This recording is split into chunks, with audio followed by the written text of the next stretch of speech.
Hey guys, tonight we begin with the most terrifying figure to walk the disease-ravaged streets of Renaissance Europe. Picture this, a tall, black, cloaked figure stalking through narrow alleyways, its face hidden behind a grotesque leather beak, eyes concealed behind dark glass circles, carrying a long wooden staff to avoid touching the dying. This wasn't a creature from nightmares. This was a plague doctor, and their reality was far more horrific than any horror story you've ever heard. So before you get comfortable, take a moment to like the video and subscribe, but only if you genuinely enjoy what I do here. And let me know in the comments where you're tuning in from and what time it is for you. It's always fascinating to see who's joining us from around the world.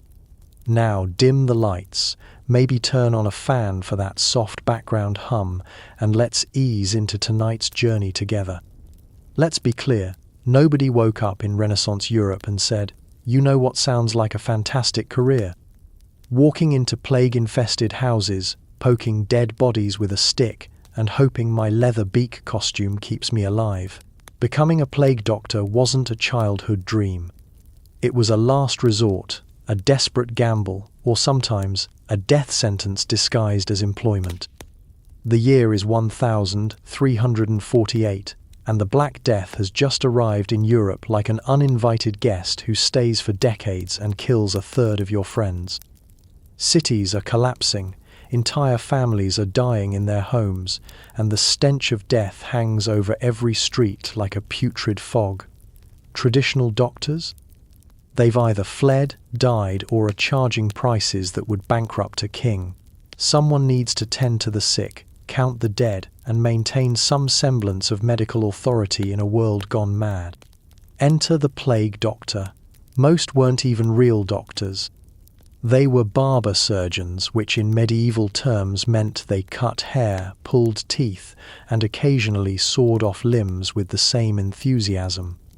Others were failed medical students, desperate immigrants, or men so deep in debt that a job with a 90% mortality rate looked like financial salvation. Some were appointed by cities in crisis, given a contract that essentially read, "Tend to plague victims, don't abandon your post, try not to die."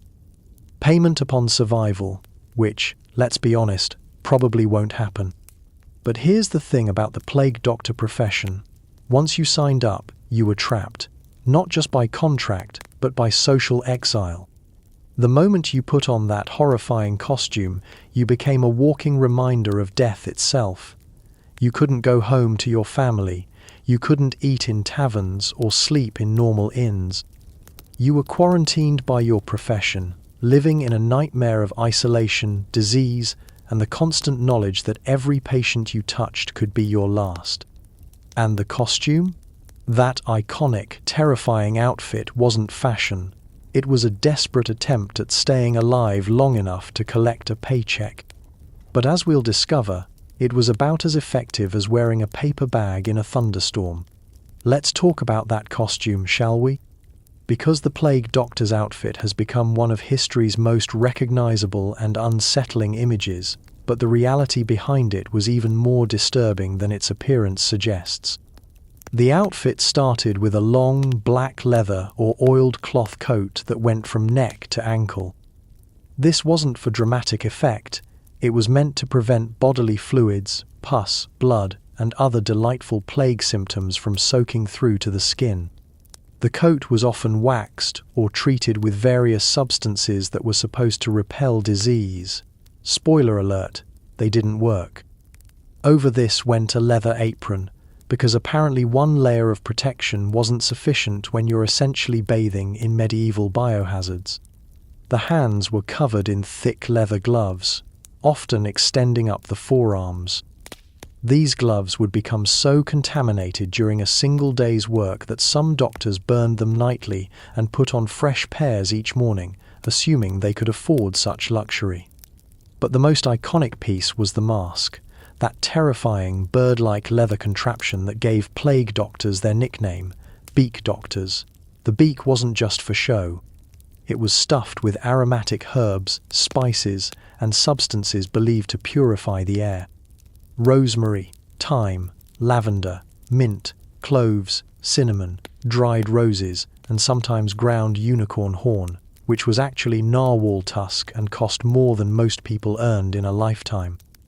The theory was that plague spread through miasma or bad air, so if you could smell something pleasant, you were protected from the corrupted atmosphere that carried disease. This theory was completely wrong, of course, but when you're facing a disease that kills 90% of its victims, you'll try anything.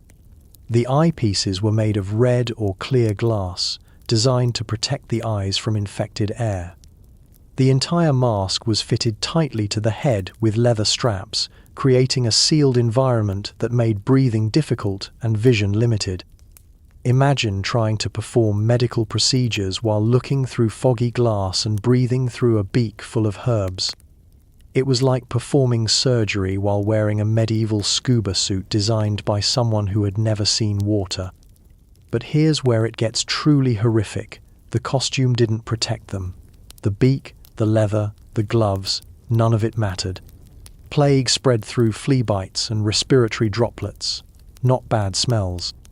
So these doctors were walking into death traps wearing elaborate costumes that gave them a false sense of security while doing absolutely nothing to keep them alive.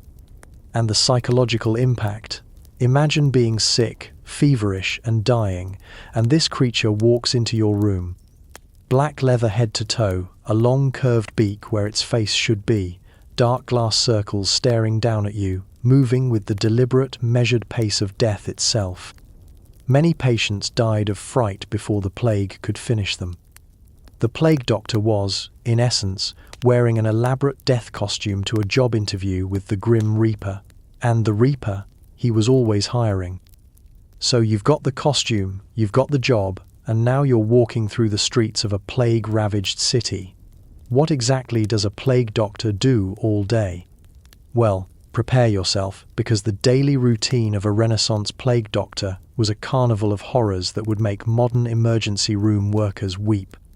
Your day begins before dawn, not because you're eager to start, but because the dead don't wait for business hours. You dress in your leather nightmare outfit, grab your wooden staff, more on that horror in a moment, and venture into streets that smell like an open grave. The first stop is always the plague house registry, a growing list of addresses where the disease has taken hold. These aren't pleasant house calls. You're not checking blood pressure or prescribing rest. You're walking into homes where entire families are dying in their own filth, where the smell of rotting flesh mingles with human waste, where children cry beside their dead parents and parents hold their lifeless children. And you, in your terrifying costume, are often the last human face they'll see, though they can't actually see your face through that monstrous mask.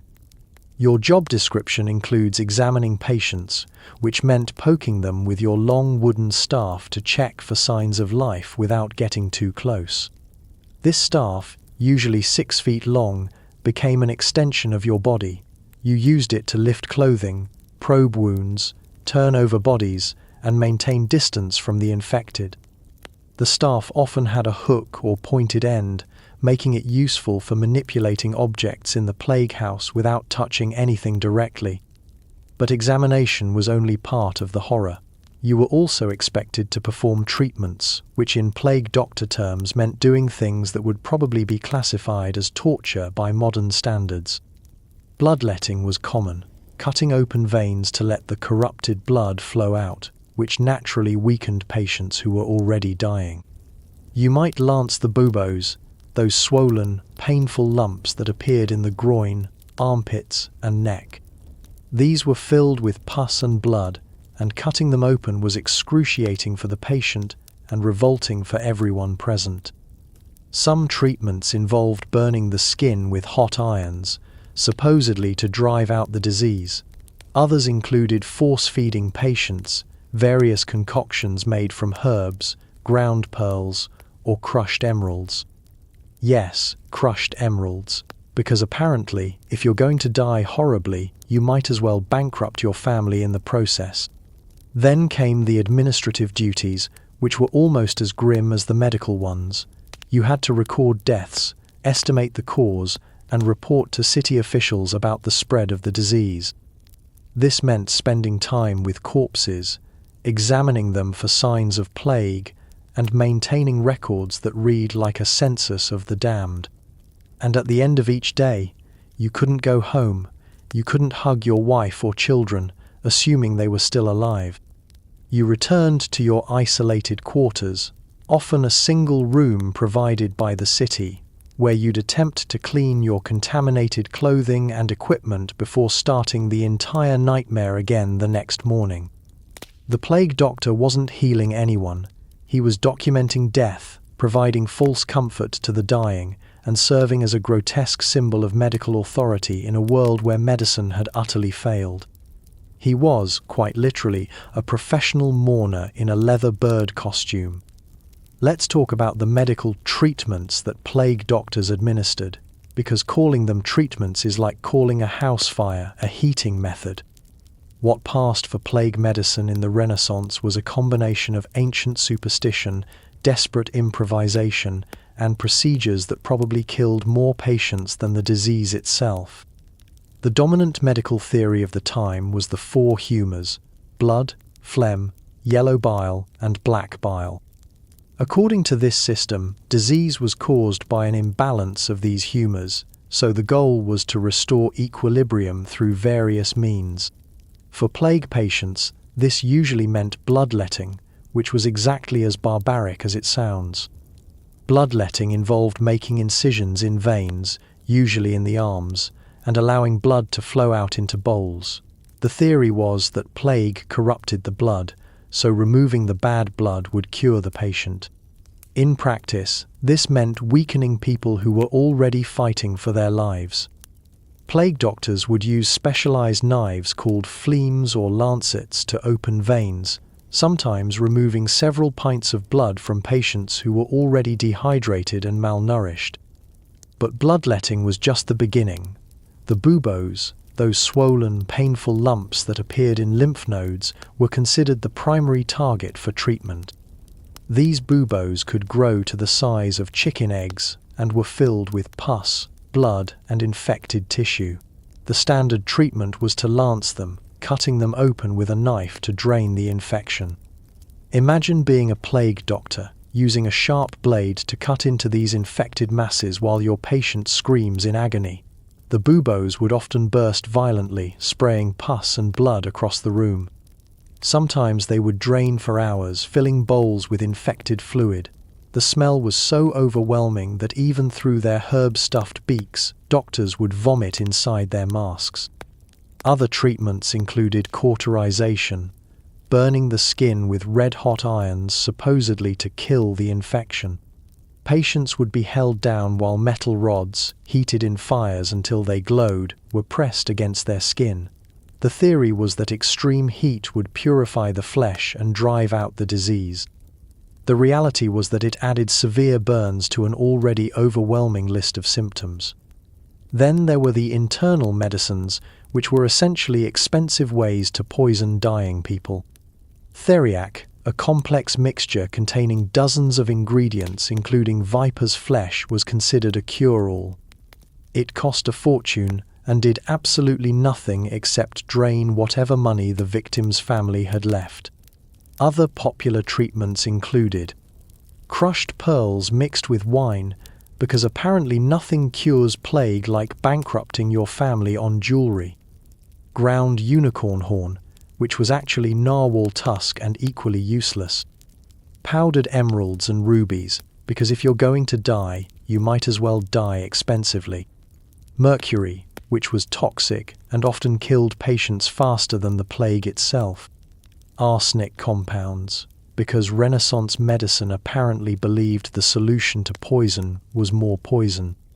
Some doctors would prescribe bathing in urine, either human or animal. Others recommended applying dead animals to the skin. Whole chickens, pigeons, or rabbits would be cut open and pressed against the patient's body while still warm. The theory was that the healthy animal would absorb the disease, which makes about as much sense as it sounds. Perhaps most disturbing were the spiritual treatments. Many plague doctors were also expected to perform religious duties, hearing final confessions and administering last rites. So not only were you a medical professional failing to cure anyone, you were also a priest watching them die while claiming God would save them. The worst part? These treatments often made patients suffer more in their final hours. Instead of dying relatively peacefully from the disease, they endured bloodletting, burning, poisoning, and surgical procedures that added agony to their last moments on earth. Plague doctors weren't healers. They were well-meaning torturers in fancy costumes, armed with medical theories that were centuries out of date and treatments that belonged in a torture chamber. And every single day, they repeated these procedures on patient after patient, watching them all die regardless of treatment until death became as routine as breakfast. Now let's discuss what it was actually like to live as a plague doctor, because the social isolation and psychological horror of the job were almost worse than the physical dangers.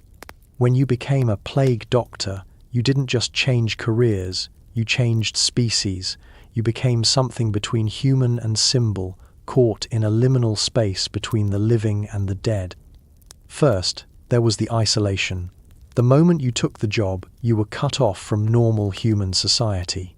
You couldn't return home at night because you were considered contaminated. Your family, if they were still alive, couldn't embrace you, share meals with you, or even speak to you at close distance. Some plague doctors didn't see their children for months, communicating only through letters or shouted conversations across city squares. Housing was provided by the city, but calling it housing is generous. Usually, you were given a single room in a building designated for plague workers, or sometimes a small house on the outskirts of town. These accommodations were basic: a bed, a table, a wash basin, and little else. The walls were often lime-washed to supposedly prevent disease, but the smell of disinfectant never quite covered the odor of death that clung to your clothes and equipment. Meals were a constant problem. You couldn't eat in taverns or markets because your presence would clear the establishment faster than a fire. Food was either delivered to your quarters by brave servants, or you had to prepare your own meals from provisions left at your door. The quality was usually poor, and you often ate alone, still wearing parts of your protective clothing because you never knew when the next emergency call would come. Sleep was elusive, not just because of the uncomfortable accommodations, but because of what you carried in your mind.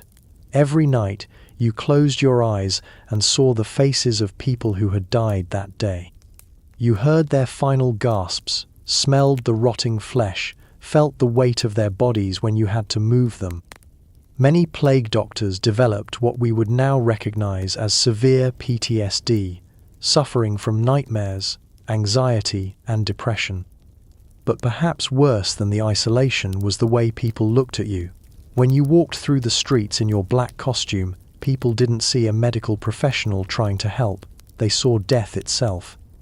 Children screamed and ran when they saw you coming. Adults crossed themselves and whispered prayers. Merchants closed their shops when you passed. You weren't just socially isolated, you were actively feared and avoided like a walking curse. The psychological pressure was immense. You knew that every patient you saw was probably going to die.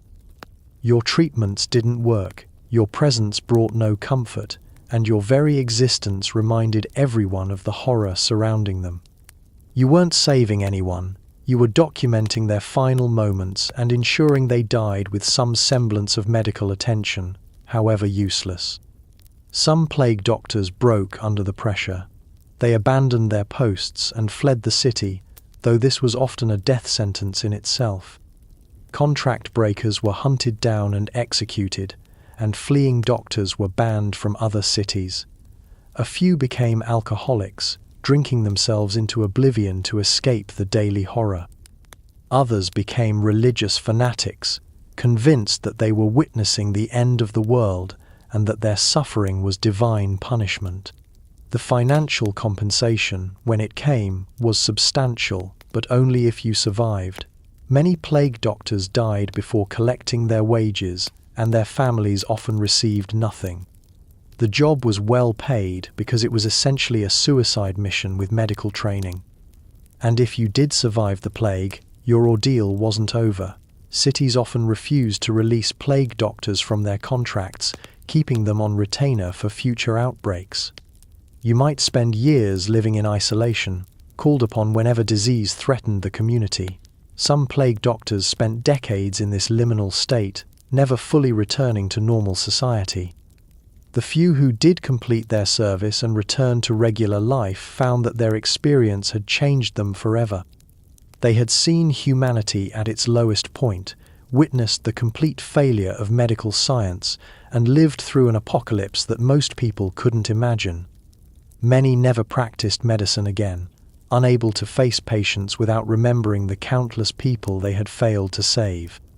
Being a plague doctor meant living in a state of perpetual isolation, professional failure, and psychological trauma.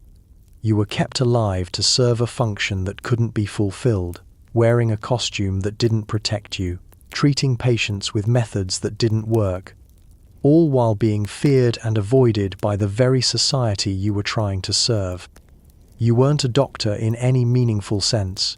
You were a professional witness to humanity's darkest hour, dressed as death itself. Let's examine the actual medical knowledge that plague doctors worked with, because understanding their scientific foundation makes their failure even more tragic. These weren't incompetent people. They were intelligent individuals working with medical theories that were fundamentally, catastrophically wrong. The core of Renaissance medicine was still based on ancient Greek and Roman texts, particularly the works of Galen and Hippocrates, written over 1,000 years earlier. These texts describe the human body as governed by 4 humours, each associated with specific elements and characteristics. Blood was hot and moist, connected to air. Phlegm was cold and moist, linked to water. Yellow bile was hot and dry, tied to fire. Black bile was cold and dry, associated with earth. According to this theory, health meant perfect balance among these humours, and disease occurred when one humour dominated the others. Plague was thought to be caused by an excess of black bile, making patients melancholic and susceptible to corruption. This explained why plague doctors focused so heavily on bloodletting and purging. They were trying to remove the excess humour and restore balance. But the humoral theory was just the beginning of the medical confusion. Plague doctors also believed in the miasma theory, the idea that disease spread through corrupted air, or bad smells. This is why their beak masks were stuffed with aromatic herbs. They thought pleasant smells could literally push away disease-carrying air. The miasma theory led to some bizarre preventive measures. Cities would burn massive bonfires to cleanse the air, filling the streets with smoke that probably made respiratory symptoms worse. They would ring church bells constantly, believing that sound waves could disperse corrupted air. Some cities hired cannons to fire into the sky, convinced that loud noises would shatter the miasma. Astrology played a huge role in plague medicine. Doctors consulted star charts before treating patients, believing that planetary alignments affected the humours and the progression of disease. Certain treatments could only be performed when the moon was in specific phases, and some doctors refused to operate during eclipses or when Mars was ascendant. The understanding of human anatomy was primitive and often completely wrong. Dissection was rare and often forbidden, so most doctors had never actually seen inside a human body. They worked from ancient texts that described organs incorrectly, blood flow that defied physics, and bodily functions that existed only in imagination. For example, they believed that plague created worms in the blood that could be seen moving under the skin. These worms were actually inflamed blood vessels, but doctors would spend hours trying to cut them out of patients. They thought the heart had 3 chambers, that the liver produced blood, and that the brain was primarily for cooling the body rather than thinking. The concept of contagion existed but was poorly understood. Some doctors recognized that plague spread from person to person, but they thought it happened through sight. They believed that looking at a plague victim could transmit the disease through the eyes, which is why some doctors wore tinted glasses. Others thought that plague could spread through thoughts, so they advised against thinking about the disease while treating patients. Infection, as we understand it, didn't exist in their worldview. They had no concept of bacteria, viruses, or microscopic organisms. When wounds became infected, they thought it was due to bad air entering the body or humoral imbalance. Pus was often considered a good sign, indicating that the body was expelling corrupted humors. The understanding of anatomy extended to completely fictional organs and processes. They believed in the existence of a plague gland near the heart that could be surgically removed to cure the disease. Some doctors spent years perfecting techniques to locate and extract this non-existent organ, killing countless patients in the process. Pain relief was primitive and often counterproductive. They used alcohol, opium when available, and various herbal preparations, but they also believed that pain served a purpose in healing. Some treatments were deliberately painful because doctors thought suffering would drive out the disease. The most tragic aspect was that some plague doctors were beginning to develop more accurate theories through observation, but these insights were dismissed because they contradicted ancient authorities. A few noticed that plague seemed to spread through contact rather than air, but their observations were ignored in favor of classical texts. These weren't stupid people working with deliberately harmful treatments. They were educated professionals doing their best with medical knowledge that was centuries out of date and fundamentally incorrect. Their failure wasn't due to incompetence but to working within a system of knowledge that bore no relationship to biological reality. Every treatment they administered, every diagnosis they made, every protective measure they took was based on theories that were completely wrong. They were fighting a bacterial infection with tools designed for a humoral imbalance, trying to cure a respiratory disease by treating corrupted air, attempting to heal physical symptoms with spiritual remedies.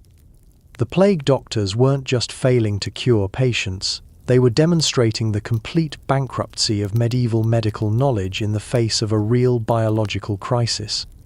They were educated men using the best science of their time, and that science was utterly, tragically useless. Now let's talk about what happened when a plague doctor was called to a house. Because the actual process of a plague house visit was a choreographed dance with death that followed grim protocols designed more for bureaucracy than healing. The call would come at any hour, usually delivered by a messenger who would shout the address from a safe distance before running away. The plague doctor would gather his equipment, the wooden staff, a leather satchel containing surgical instruments, bottles of various medicines, and a wax tablet for recording information. Then came the ritual of putting on the costume, a process that took nearly an hour and felt like preparing for burial. Approaching the house was the first test of nerve. Plague houses were easily identified by the red crosses painted on doors, often accompanied by the words, "Lord have mercy on us." Sometimes there would be cloths hanging from windows, white for households with sick members, black for houses where everyone had died.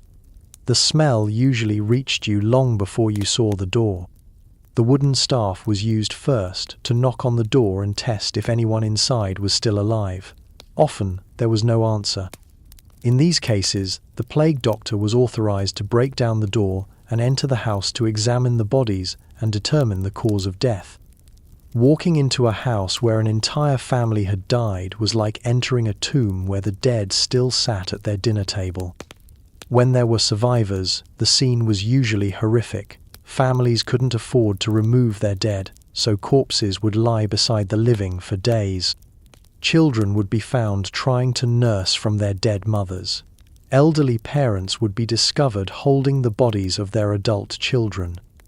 The living were often too weak to clean themselves, so homes were filled with human waste, vomit, and the bodily fluids of plague victims. The examination process was methodical but largely useless. Using the staff to maintain distance, the plague doctor would check for the telltale signs of plague, fever, which was determined by holding the back of the staff near the patient's forehead, buboes, which were identified by poking suspected areas with the staff's tip, and skin discoloration, which appeared as dark patches called tokens that indicated the patient was beyond help. For conscious patients, there was a standard series of questions. When did the symptoms begin? Had they been in contact with other plague victims? Were they experiencing pain in specific areas? These questions were shouted through the beak mask, making communication difficult and frightening for patients who were already delirious with fever. Treatment, such as it was, followed rigid protocols. If buboes were present and not yet burst, they would be lanced with a long-handled blade. The plague doctor would pierce the swollen lymph nodes from a distance, allowing the infected material to drain into bowls. The screaming of patients during this procedure could be heard throughout the neighborhood. For patients with high fever, bloodletting was the standard treatment. The plague doctor would use the staff to position the patient's arm, then make incisions with a long-handled phlegm. Blood would be collected in bowls and examined for color and consistency, which supposedly indicated the type of humoral imbalance causing the disease. Medicines were administered using long-handled spoons or by mixing them with wine and leaving the container within the patient's reach. The plague doctor would retreat to a safe distance and instruct the patient to drink, often having to repeat instructions multiple times because delirium made comprehension difficult. The administrative duties were equally grim. The plague doctor had to record the names and ages of victims, estimate the time of death for corpses, and assess whether the disease was truly plague or some other ailment.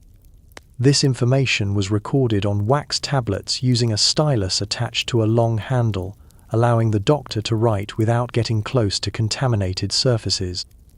Bodies had to be examined and prepared for removal. This meant using the staff to position corpses, checking for signs of life, and searching for valuables that needed to be recorded for estate purposes. Sometimes, plague doctors would discover that people thought to be dead were actually still alive, though usually not for long. The removal of bodies was handled by specialized crews, but the plague doctor had to supervise and ensure that corpses were properly identified and counted. Bodies were often dragged from houses using hooks and ropes, loaded onto carts like cargo, and taken to mass burial sites outside the city walls. After each house visit, there was a decontamination ritual that was more psychological than practical. The plague doctor would burn herbs around his costume, wash the staff with vinegar, and change the aromatic substances in his beak mask. These procedures did nothing to prevent infection, but helped maintain the illusion of medical control. The final duty was reporting to city officials. Plague doctors had to provide daily counts of new cases, deaths, and recoveries. These reports were used to determine quarantine policies, resource allocation, and whether to call for divine intervention through public prayers and processions. A typical day might involve visiting 8 to 12 houses, examining dozens of patients, and recording 20 to 30 deaths. Each visit followed the same horrific routine: knock with the staff, enter if possible, examine the living and dead, administer useless treatments, record information, and move to the next address. The plague doctor wasn't providing medical care in any meaningful sense. He was performing a bureaucratic function, documenting death and maintaining the appearance of medical authority in a situation where medicine had utterly failed. Each house visit was a small apocalypse, and the plague doctor was its only witness. The mortality rate among plague doctors was astronomical, and understanding why reveals just how futile and dangerous this profession truly was. Despite their elaborate protective gear and careful procedures, plague doctors died at rates that would make modern emergency workers demand immediate evacuation. The statistics, where they exist, are sobering. In some cities during major plague outbreaks, the life expectancy of a plague doctor was measured in weeks, not years. Paris lost over 60 plague doctors during the 1,348 outbreak alone. Venice went through more than 40 doctors in 6 months. These weren't isolated incidents, but typical mortality rates for the profession. The reasons for such high death rates weren't mysterious, though they weren't understood at the time. The elaborate protective costumes provided virtually no real protection against a disease spread by fleas and respiratory droplets. The leather coats might keep some bodily fluids off the skin, but they couldn't prevent flea bites or inhalation of infected particles. The beak masks were particularly useless. While they created a barrier between the doctor's face and patients, the leather wasn't airtight, and the eye holes provided easy entry points for infected air. Worse, the herbs stuffed inside the beak created a humid environment that actually encouraged bacterial growth. Some plague doctors were essentially breathing through contaminated organic matter for hours each day. The wooden staffs, meant to maintain safe distance, were often contaminated with infected blood and pus. Despite attempts to clean them with vinegar or wine, the wood absorbed fluids and became a repository for plague bacteria. Doctors who touched their staffs to their masks or clothing unknowingly transferred infection directly to themselves. But the costumes weren't the only problem. The nature of the work put plague doctors in constant contact with the highest concentrations of disease. They spent entire days in plague houses, examining infected patients, handling contaminated materials, and breathing air thick with the exhalations of dying people. No protective gear available in the Renaissance could provide adequate protection against such constant exposure. The stress of the job also compromised immune systems. Plague doctors worked impossibly long hours, often going days without adequate sleep or nutrition. They lived in constant fear and psychological pressure, conditions that modern medicine recognizes as immune system suppressors. Their bodies were fighting not just disease exposure but also exhaustion, malnutrition, and severe stress. Many plague doctors died, not from plague, but from other diseases that thrived in the unsanitary conditions they worked in. Typhus, dysentery, and various respiratory infections were common causes of death among medical workers. Some died from infected wounds sustained while treating patients, others from exposure and exhaustion. The few plague doctors who survived often did so through pure luck rather than skill or protection. Some worked in areas where plague strains were less virulent. Others had brief employment periods, lasting only weeks before being replaced. A few possessed natural immunity to certain diseases, though they had no way of knowing this. Survival rates varied by location and time period, but they were always grim. During the worst outbreaks, plague doctor positions had turnover rates approaching 100%. Cities would hire doctors knowing they would need replacements within months or even weeks. The constant deaths created a feedback loop of desperation. As plague doctors died, cities became more desperate to find replacements, leading them to hire increasingly unqualified individuals. Men with no medical training whatsoever were given the costume and staff, creating a situation where incompetent practitioners were more likely to make fatal mistakes. Some cities tried to improve survival rates by offering better protective equipment or higher wages, but these measures had little effect. The fundamental problem wasn't the quality of gear or compensation, but the impossibility of the task. No amount of leather and herbs could protect someone from constant exposure to a highly contagious and lethal disease. The psychological toll also contributed to mortality rates. Some plague doctors, overwhelmed by the horror and futility of their work, essentially gave up trying to protect themselves. They became fatalistic, believing that death was inevitable and taking fewer precautions as time went on. Records show that plague doctors who survived more than 6 months often died not from plague but from suicide. The combination of isolation, professional failure, and witnessing constant death drove many to despair. Some threw themselves from buildings, others poisoned themselves with their own medicines. The few who survived long enough to complete their contracts often suffered from what we would now recognize as severe trauma. They had nightmares, anxiety attacks, and an inability to form normal relationships. Many never practiced medicine again, haunted by their failure to save anyone despite their best efforts. Being a plague doctor wasn't just dangerous work, it was a profession with mortality rates so high that taking the job was essentially volunteering for delayed execution. The costume that made them look like death was prophetic. Most would join the ranks of the dead within months of putting it on. The relationship between plague doctors and the general population was complex, fraught with fear, superstition, and desperate hope.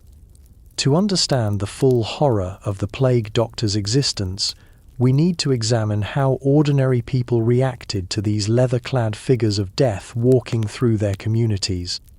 When a plague doctor appeared on a street, the immediate reaction was terror. Children would scream and run to their mothers. Adults would cross themselves, whisper prayers, and retreat into their homes. Merchants would close their shops, and market squares would empty as if a demon had materialized in their midst. The plague doctor wasn't seen as a healer coming to provide aid. He was viewed as a harbinger of death whose very presence confirmed that the community was doomed. This fear wasn't entirely irrational. Plague doctors appeared only when disease had already taken hold, so their presence was indeed a confirmation of the worst fears. They were associated not with healing but with documentation of death, official confirmation that plague had arrived, and the beginning of the end for countless families. The costume intensified the fear to supernatural levels. The black leather robes resembled funeral shrouds. The beak mask looked like a giant bird of prey, evoking ravens and vultures that fed on corpses. The dark glass eyepieces created a sense of looking into empty sockets. When plague doctors walked through streets, people genuinely believed they were seeing death itself made manifest. Religious authorities added to the superstition by suggesting that plague doctors were instruments of divine judgment. Some priests proclaimed that the doctor's bird-like appearance connected them to harbinger creatures mentioned in biblical prophecies. Others suggested that the doctor's failure to cure anyone proved that God had withdrawn his mercy from humanity. But alongside the fear was desperate hope. Families with plague victims would beg for a doctor's attention, even while being terrified of his presence. The contradiction was agonizing. People knew the doctors couldn't cure plague, but they were often the only medical authority available. The arrival of a plague doctor might confirm death's approach, but it also represented the last possibility of salvation. This created scenes of heartbreaking desperation. Parents would hold up sick children toward plague doctors, begging for treatment while simultaneously backing away in fear. Wives would plead for their husbands to be examined while crossing themselves and praying for protection from the doctor's presence. The plague doctor became a figure of simultaneous attraction and repulsion. The social isolation imposed on plague doctors was absolute. They couldn't enter churches, markets, or any public buildings. Innkeepers would refuse them rooms, and restaurant owners would deny them service. Even prostitutes, who served the lowest levels of society, would reject plague doctors as customers. They were more isolated than lepers, more feared than executioners. Communication with plague doctors happened at a distance. People would shout questions or requests from across streets or courtyards. Payments were left on doorsteps or thrown from windows. Food was delivered by leaving it at designated spots and retreating before the doctor approached. This isolation was so complete that many plague doctors went weeks without having a normal conversation with another human being. Children were particularly affected by the sight of plague doctors. Many developed lasting phobias of birds or people in masks. Some children, seeing plague doctors repeatedly in their neighborhoods, began to associate the figures with death itself, leading to nightmares and psychological trauma that lasted long after the plague had passed. The general population also developed elaborate superstitions around plague doctors. Some believed that looking directly at a plague doctor would cause immediate infection. Others thought that touching anything a plague doctor had been near would spread the disease. These superstitions led to bizarre behaviors. People would burn items that plague doctors had come close to, abandon houses after a doctor had visited, or perform complex purification rituals after seeing one in the distance. Local authorities had to create special rules for interactions with plague doctors. Specific pathways were designated for their use, separate from normal foot traffic. Special markets were established where they could purchase supplies without contaminating areas used by healthy citizens. Some cities required plague doctors to ring bells or carry banners to announce their approach, giving people time to clear the streets. But perhaps most tragically, families often refused to call for plague doctors even when their loved ones were dying, because the doctor's presence would officially mark their home as a plague house. This meant quarantine, loss of income, and social ostracism that could last for months. Some families chose to watch their relatives die without medical attention rather than endure the consequences of official plague diagnosis. The relationship between plague doctors and religious authorities was particularly complex. Some priests saw the doctors as necessary evils, doing God's work in horrible circumstances. Others viewed them as agents of Satan, spreaders of despair who reminded people of their mortality rather than offering spiritual comfort. Many plague doctors were banned from entering churches even when they were trying to administer last rites to dying patients. When plague doctors died, which happened frequently, their deaths often went unmourned. They were buried quickly, usually at night, in unmarked graves outside city walls. No funeral services were held. No families grieved publicly, and no monuments were erected. They died as they had lived in service, alone, feared, and quickly forgotten. The few plague doctors who survived their service found reintegration into society nearly impossible. People continued to associate them with death and disease long after they had removed their costumes. Former plague doctors often had to move to new cities where their history was unknown, assuming new identities to escape the stigma of their former profession. In essence, plague doctors existed in a state of social death while still living. They were necessary pariahs, essential outcasts whose very existence reminded society of its vulnerability and mortality.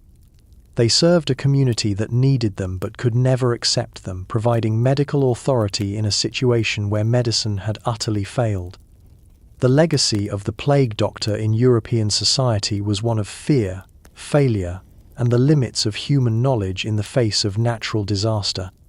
They became symbols not of healing, but of humanity's helplessness against forces beyond its understanding or control. Let's examine what happened in specific plague houses, because the individual stories of families destroyed by disease reveal the true horror that plague doctors witnessed daily. These weren't statistics in a ledger. They were human tragedies played out in rooms that stank of death and despair. Consider the house of Master Willem, a successful cloth merchant in Amsterdam during the 1663 outbreak. When the plague doctor first visited, Willem's family consisted of 8 people: Willem himself, his wife Margaretha, 4 children aged 6 to 16, his elderly mother, and a servant girl. The house was prosperous, filled with fine furniture, tapestries, and the trappings of middle-class success. The plague doctor's first visit came when the youngest child, little Anna, developed a fever and swollen glands. Following standard procedure, he examined her with his wooden staff, confirmed the presence of buboes, and pronounced it plague. The family was immediately quarantined, their house marked with a red cross, and their business effectively destroyed. Within 2 days, 3 more family members showed symptoms. By the end of the first week, Willem's mother and the servant girl were dead. The plague doctor returned every few days to check on the family's condition and record the progression of the disease. Each visit revealed new horrors. Willem himself fought the disease for nearly 2 weeks, during which time he watched his wife and remaining children succumb one by one. The plague doctor's notes, preserved in city records, describe finding Willem on his final visit sitting at his dining table, holding the body of his last surviving child, speaking to her as if she was still alive. The house, when finally opened for cleansing, contained 8 corpses in various stages of decomposition. The smell was so overwhelming that the removal crews had to work in shifts, and several workers vomited despite wearing aromatic masks. The valuable contents of the house, furniture, clothes, tapestries, were burned in the street to prevent contamination. Or consider the case of the Benedictine monastery outside Florence, where plague arrived during evening prayers. The plague doctor who served the religious community was Brother Francesco, a monk who had volunteered for the duty because he believed God would protect him in his service to others. The monastery housed 47 monks when plague arrived. Brother Francesco began his rounds with prayers and benedictions, convinced that faith combined with medical knowledge would prove sufficient. His early notes show optimism about treating his brothers with bloodletting, herbal remedies, and constant prayer. As the weeks progressed, his tone changed dramatically. The monastery's infirmary overflowed with sick and dying monks. Bodies accumulated faster than they could be buried. The plague doctor's isolation, difficult enough for a secular physician, was particularly agonizing for a man accustomed to communal prayer and brotherhood. Brother Francesco's final entries, written in increasingly shaky handwriting, describe his growing despair as his medical treatments proved utterly useless. He watched his brothers die in agony, unable to provide even the comfort of last rites because he was too frightened of infection to approach closely. By the end of the outbreak, only 4 monks survived, including Francesco himself, who lived just long enough to document the death of his community before succumbing to the disease. The psychological records left by surviving plague doctors reveal the cumulative trauma of witnessing such scenes daily. Dr. Plague Giovanni Ingrassia, who served in Sicily during a major outbreak, wrote detailed accounts of his experiences that read like horror stories. He described entering houses where entire families had died while eating meals, their bodies still seated around tables covered with rotting food. He found children who had starved to death after their parents died, too young to understand how to find help. In one house, he discovered a woman who had given birth alone during her illness, both mother and newborn dying together in blood-soaked bedding. Ingrassia wrote about the sounds that haunted him, the constant groaning of dying patients, the screams of those whose buboes were being lanced, the crying of children calling for parents who would never answer. He described the smells that permeated his clothing and seemed to cling to his skin: rotting flesh, human waste, the metallic smell of blood, and the overwhelming stench of death in closed spaces. Perhaps most disturbing were his accounts of the psychological breakdown of plague victims.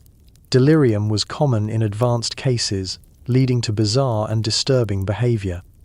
Patients would tear off their clothes, convinced that fabric was burning their skin. Others would see hallucinations of demons or angels, carrying on conversations with invisible visitors. Some became violent, attacking family members or themselves with whatever strength remained. The plague doctor was often the only witness to these final stages of human breakdown. Families who might have provided comfort were either dead or too frightened to approach closely. The doctor, isolated behind his leather mask and maintaining distance with his wooden staff, watched people die alone and terrified, unable to offer even the basic human comfort of touch. These individual tragedies, multiplied thousands of times across affected cities, created a collective trauma that shaped European society for generations. The plague doctor stood at the center of this Holocaust, documenting horror while being unable to prevent it, serving as the sole witness to scenes of suffering that defied human comprehension. Each house visit added to the cumulative psychological damage that ultimately destroyed most plague doctors as surely as the disease itself. They didn't just risk physical infection, they absorbed the emotional and spiritual contamination of witnessing humanity's complete helplessness in the face of inexorable death. Now let's explore the economic reality of being a plague doctor, because the financial aspects of this profession reveal another layer of horror in an already nightmarish job. The economics of plague medicine were as twisted and exploitative as everything else about the profession. Cities desperate for plague doctors offered substantial compensation, but the terms were designed more to ensure compliance than to provide fair payment. A typical contract might promise the equivalent of several years' wages for a skilled craftsman, but with conditions that made payment unlikely. Most contracts required the doctor to complete his service successfully, meaning survival was necessary for compensation. Dead men collect no wages. The upfront costs were enormous. Plague doctors had to provide their own protective equipment, which was expensive and often custom-made. A complete outfit, leather coat, beak mask, gloves, staff, and various tools could cost more than a master craftsman earned in a year. Many men who accepted plague doctor positions had to borrow money to purchase their equipment, going into debt before they even began working. The leather alone was costly. The thick, treated hides used for plague doctor robes required specialized preparation. Tanners charged premium prices because they knew the equipment was urgently needed, and they often demanded payment in advance because they expected their customers to die before completing payment plans. The beak masks were particularly expensive because they were individually fitted and required skilled leatherworking. The glass for the eyepieces had to be specially made, and the aromatic herbs stuffed inside were costly spices that many doctors couldn't afford to replace regularly. Some plague doctors reused the same herbs for weeks, despite their deteriorating condition. Medical instruments added to the expense. The wooden staffs were custom-made, usually 6 to 8 feet long and fitted with various attachments for different procedures. Surgical tools had to be of high quality because doctors' lives depended on them, but quality instruments were expensive and often difficult to obtain during plague outbreaks when demand was high. Housing and food costs were also problematic. While cities usually provided lodging, the accommodations were basic and often inadequate. Plague doctors had to purchase their own food, but their contaminated status made shopping difficult and expensive. Merchants charged premium prices for goods delivered to plague doctor quarters, and the selection was limited to items that sellers were willing to risk contaminating. The promised wages, when they materialized, were often paid in depreciated currency or delayed by bureaucratic complications. Cities experiencing plague outbreaks were also dealing with economic collapse, labor shortages, and disrupted trade. Tax revenues plummeted as businesses closed and populations fled. Many cities that hired plague doctors at generous salaries later found themselves unable to pay what they had promised. Some contracts included provisions that further reduced effective compensation. Doctors were often required to pay for their own medical supplies, cleaning materials, and equipment replacement. They might be charged for lodging, food, or administrative services. In some cases, plague doctors ended their service deeper in debt than when they began. The few doctors who survived to collect their wages faced additional financial challenges. Their contaminated status made it difficult to spend money normally. They couldn't enter shops, markets, or businesses where other customers might be present. Some doctors had to hire intermediaries to make purchases for them, paying additional fees for services that others took for granted. Banking was also problematic. Plague doctors' money was considered contaminated, and some banks refused to accept it or demanded that it be cleaned with vinegar and quarantined before deposit. Currency that had been in contact with plague doctors was sometimes burned rather than returned to circulation. Many plague doctors never collected their full wages because they died before completing their contracts. Their families, if they survived, often received nothing. Cities rarely felt obligated to pay the heirs of plague doctors, arguing that the contracts were personal service agreements that died with the doctor. The economic exploitation extended to medical supplies. Apothecaries charged enormous prices for medicines, knowing that plague doctors had little choice but to pay. A bottle of theriac, the expensive cure-all that was completely useless against plague, might cost a month's normal wages. Plague doctors were essentially paying premium prices for the privilege of administering treatments that didn't work. Some plague doctors attempted to supplement their income by treating wealthy private patients, but this practice was dangerous and often prohibited by city contracts. Doctors caught providing private care might forfeit their official positions and any wages owed. Those who tried to establish independent practices found that their reputation as plague doctors made it impossible to attract paying customers. The economic reality was that being a plague doctor was often financially ruinous, even for those who survived. The profession attracted desperate men not because it offered genuine prosperity, but because it provided the illusion of substantial compensation for people who had already lost everything else. In the end, the economics of plague medicine reflected the broader exploitation of the profession. Doctors were promised reward for undertaking impossible tasks, charged premium prices for useless equipment, and often died before collecting wages that might not have been paid anyway. They were economically trapped in a profession that consumed their money as ruthlessly as it consumed their lives. Let's delve into the religious and spiritual dimensions of plague medicine, because the role of faith in plague treatment reveals yet another layer of the horror these doctors faced. In Renaissance Europe, medicine and religion were inseparably intertwined, and plague doctors found themselves serving as both medical practitioners and spiritual guides in humanity's darkest hours. The prevailing religious interpretation of plague was that it represented divine punishment for human sin. This belief created an impossible situation for plague doctors, who were expected to cure a disease that was supposedly sent by God as judgment. They were essentially being asked to interfere with divine will while simultaneously serving as instruments of divine mercy. Many plague doctors were ordained priests or monks who had medical training, creating a dual role that was psychologically devastating. Brother Francesco, whom we encountered earlier, exemplified this struggle. His writings reveal a man torn between his faith in God's mercy and the daily evidence that his prayers were powerless against disease. These religious plague doctors faced unique spiritual crises. They watched their patients die despite intensive prayer, proper administration of last rites, and appeals to every saint in the Catholic calendar. The failure of spiritual intervention to influence medical outcomes shattered many doctors' faith, leading some to question the existence of God or their own worthiness as priests. The last rites presented particular challenges.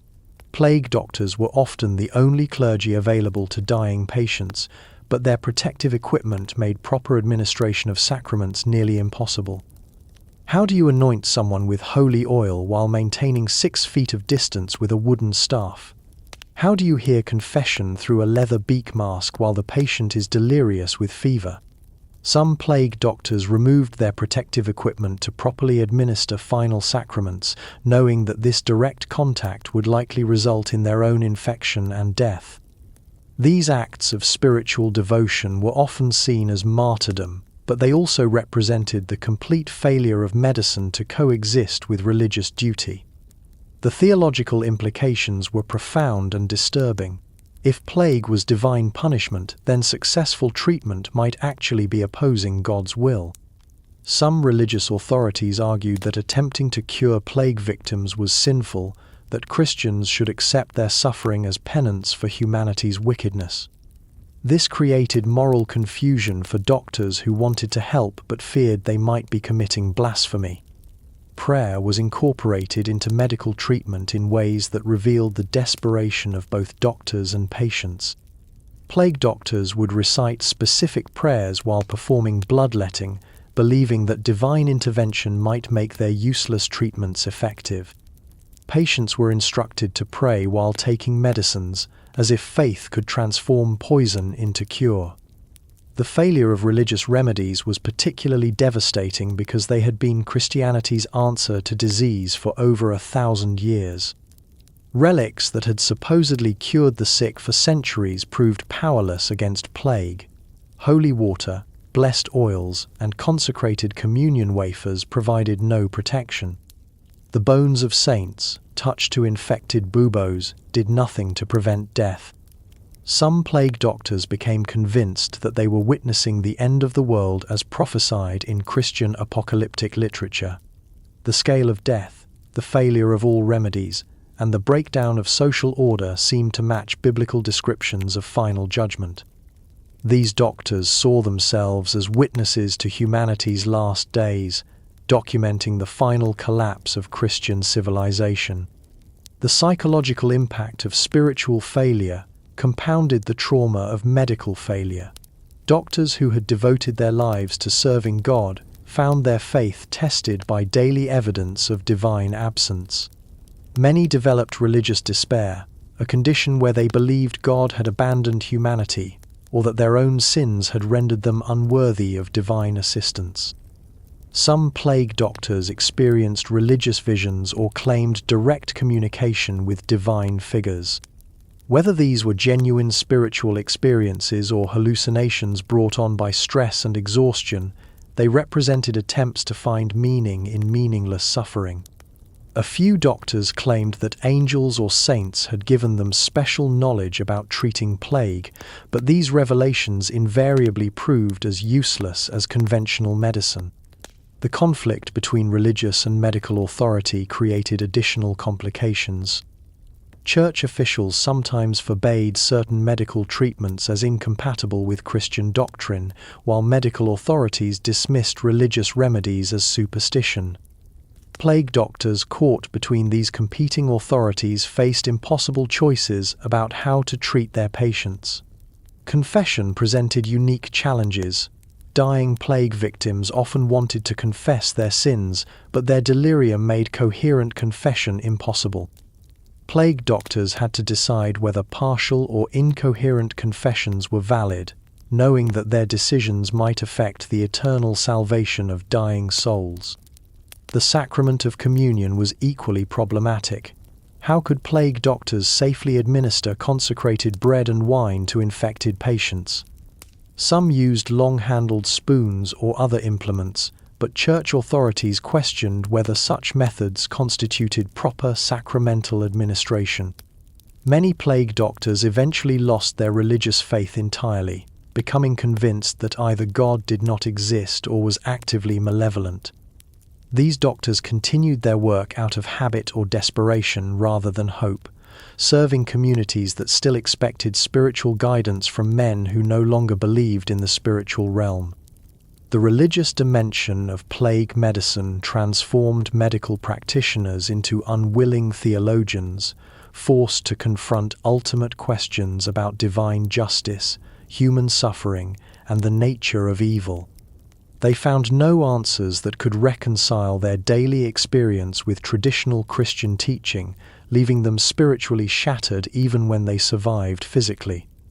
In the end, plague doctors didn't just fail as medical practitioners, they failed as spiritual guides, unable to provide either physical healing or religious comfort to dying communities.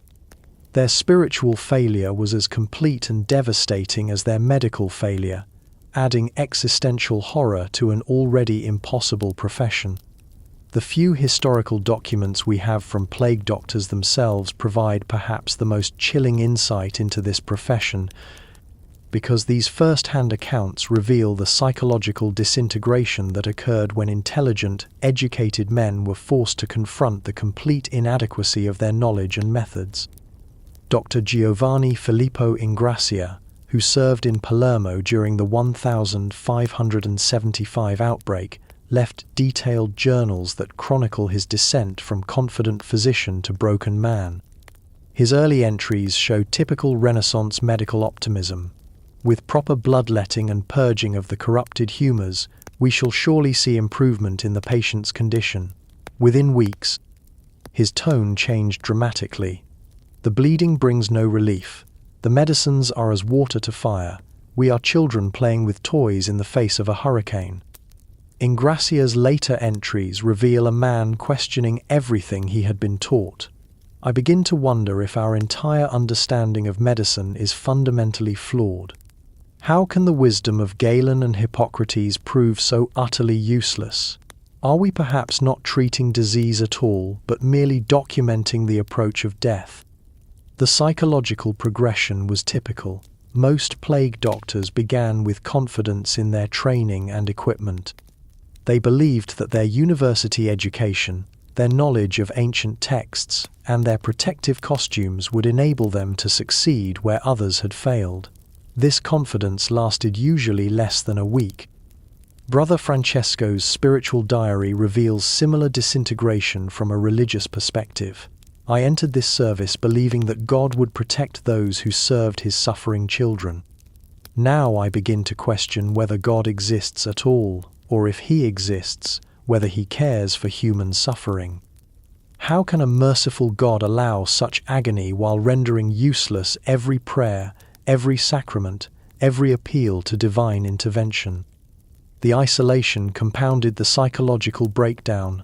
Dr. Michel de Nostradam, who served as a plague doctor before becoming famous as Nostradamus, wrote about the crushing loneliness. I speak to no one save the dying, and they rarely understand my words through their delirium. I have forgotten the sound of laughter, the warmth of human touch, not motivated by desperation. I am becoming something less than human, a creature of leather and fear. Physical symptoms of psychological trauma appear repeatedly in these accounts. Doctors reported nightmares, insomnia, loss of appetite, and what we would now recognize as panic attacks. Dr. Blanc, 5 Hirse. Jacques Dubois described his symptoms. I wake each morning in cold sweat, having dreamed again of the faces of yesterday's dead. My hands shake so violently that I can barely hold my staff. The smell of death seems to have penetrated my very bones. Many doctors developed obsessive behaviors as coping mechanisms. Some would spend hours each day cleaning their equipment with rituals that went far beyond medical necessity. Others became fixated on minor details of their costume or protective procedures, as if perfect execution of meaningless rituals could somehow protect them from the chaos around them. The failure of their treatments created cognitive dissonance that many doctors couldn't resolve. Dr. Marcello Malpighi wrote, "I have bloodlet over 300 patients. Not one has recovered. I have lanced 1,000 buboes. The patients die regardless. Yet I continue these procedures because I know no others, because the city pays me to do something, anything, rather than admit that medicine has no answer to this scourge." Some doctors began to suspect that their treatments were actually harmful.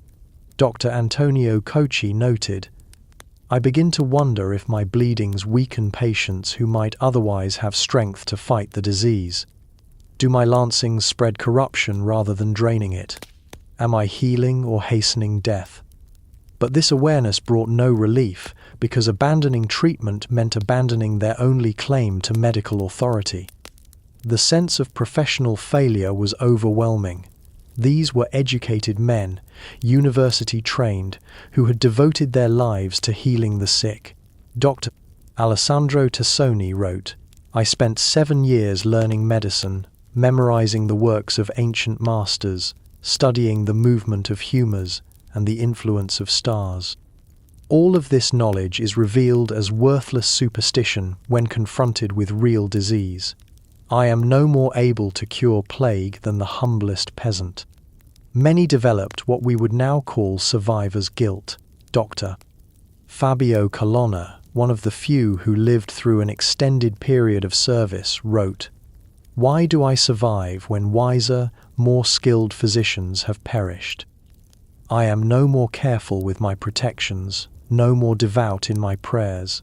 My survival feels like cosmic mockery, as if fate preserves me specifically to witness horrors that would drive other men insane." The transformation from healer to death chronicler was particularly devastating. Dr. Paolo Bocconi noted, "I no longer practice medicine. I practice accounting, recording death with the mechanical precision of a merchant tallying inventory. My staff has become a quill, my patients have become entries in a ledger of the damned." Some doctors' writings reveal complete psychological breakdown. Dr. Francesco Stelluti's final entries are barely coherent. "The leather speaks to me now, the beak tells me secrets of the dead. I understand why the ravens gather, why the worms sing. We are all dancing to music played by skeleton musicians in a ballroom made of bones." The few doctors who survived often never recovered psychologically. Dr.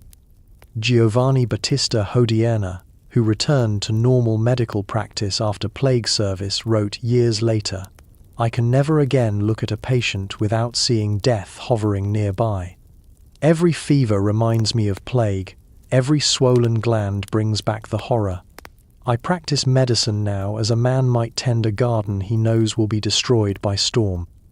These first-hand accounts reveal that plague doctors weren't just risking their lives, they were sacrificing their sanity, their faith, and their professional identity in service to a task that was fundamentally impossible. They weren't just failing to cure patients, they were being systematically destroyed by the realization that everything they believed about medicine, God, and human knowledge was demonstrably false. The plague doctor's true horror wasn't just the costume or the high mortality rate, it was the psychological obliteration that came from being forced to perform a vital social function that could not be performed, using knowledge that was not knowledge with tools that were not tools for people who could not be saved. As we near the end of our journey into this nightmare profession, it's important to understand what happened to the institution of plague doctors as medical knowledge slowly evolved and plague outbreaks became less common. The decline of the plague doctor wasn't sudden. It was a gradual recognition that the entire profession was built on fundamentally flawed premises. The beginning of the end came with improved understanding of disease transmission. By the late 17th century, some physicians were beginning to question the miasma theory and observe that plague seemed to spread through contact rather than bad air. This observation, while not yet leading to germ theory, started to undermine confidence in the protective value of aromatic herbs and leather costumes. The Great Plague of London in 1665–1666 was one of the last major outbreaks to employ traditional plague doctors on a large scale. Even then, city officials were beginning to supplement them with other approaches: improved quarantine procedures, better record-keeping systems, and attempts at fumigation that didn't rely solely on individual practitioners. The gradual decline of plague outbreaks in Western Europe also reduced demand for plague doctors. Better nutrition, improved sanitation, and changes in housing construction made populations less susceptible to epidemic disease. When outbreaks did occur, they were often smaller and more manageable through quarantine rather than individual treatment. Medical education was slowly evolving as well. Universities began emphasizing observation and empirical study rather than reliance solely on ancient texts. The development of anatomical studies, chemical analysis, and more systematic approaches to disease meant that new doctors were less likely to accept traditional plague doctor methods without question. The costume, which had been the most visible symbol of the profession, began to be seen as more hindrance than help. Later, physicians recognized that the elaborate protective gear provided little real protection while making medical care more difficult. The wooden staff, in particular, was seen as maintaining unnecessary distance between doctor and patient. Some of the last documented plague doctors were employed during outbreaks in Eastern Europe and the Mediterranean in the early 18th century. Even these doctors were often supplemented by or replaced with other medical approaches, military physicians, public health officials, and quarantine administrators who focused on containment rather than individual treatment. The transition wasn't clean or immediate. Some cities continued to employ traditional plague doctors even as medical opinion turned against their methods. The costume and procedures had become so associated with plague response that many officials felt obligated to provide them, even when more effective alternatives were available. A few plague doctors attempted to modernize their practices, abandoning the beak masks and herbal treatments while retaining the basic framework of the profession. These hybrid practitioners had limited success, but they were caught between traditional expectations and evolving medical knowledge, satisfying neither approach completely. The final death blow to the profession came with the development of more effective public health measures. Systematic quarantine, improved sanitation, and better understanding of disease vectors made individual plague doctors obsolete. Public health became a governmental rather than individual medical responsibility. By the mid-18th century, the traditional plague doctor had virtually disappeared from Western Europe. The last documented employment of a fully traditional plague doctor, complete with beak mask and herbal treatments, appears to have been in Marseille during a 1720 outbreak, and even then, the doctor was supplemented by other medical personnel using more modern approaches. The few men who had served as plague doctors and survived found reintegration into evolving medical practice difficult. Their training was outdated, their methods discredited, and their psychological trauma often made normal medical practice impossible.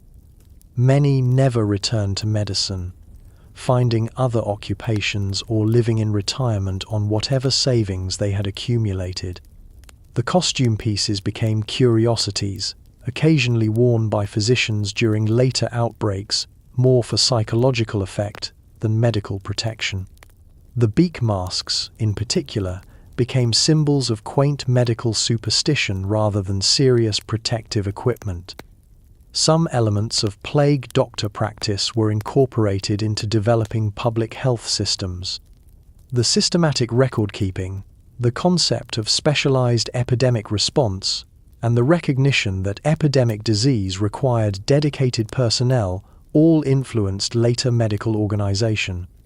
But these elements were integrated into more effective frameworks that bore little resemblance to the original profession.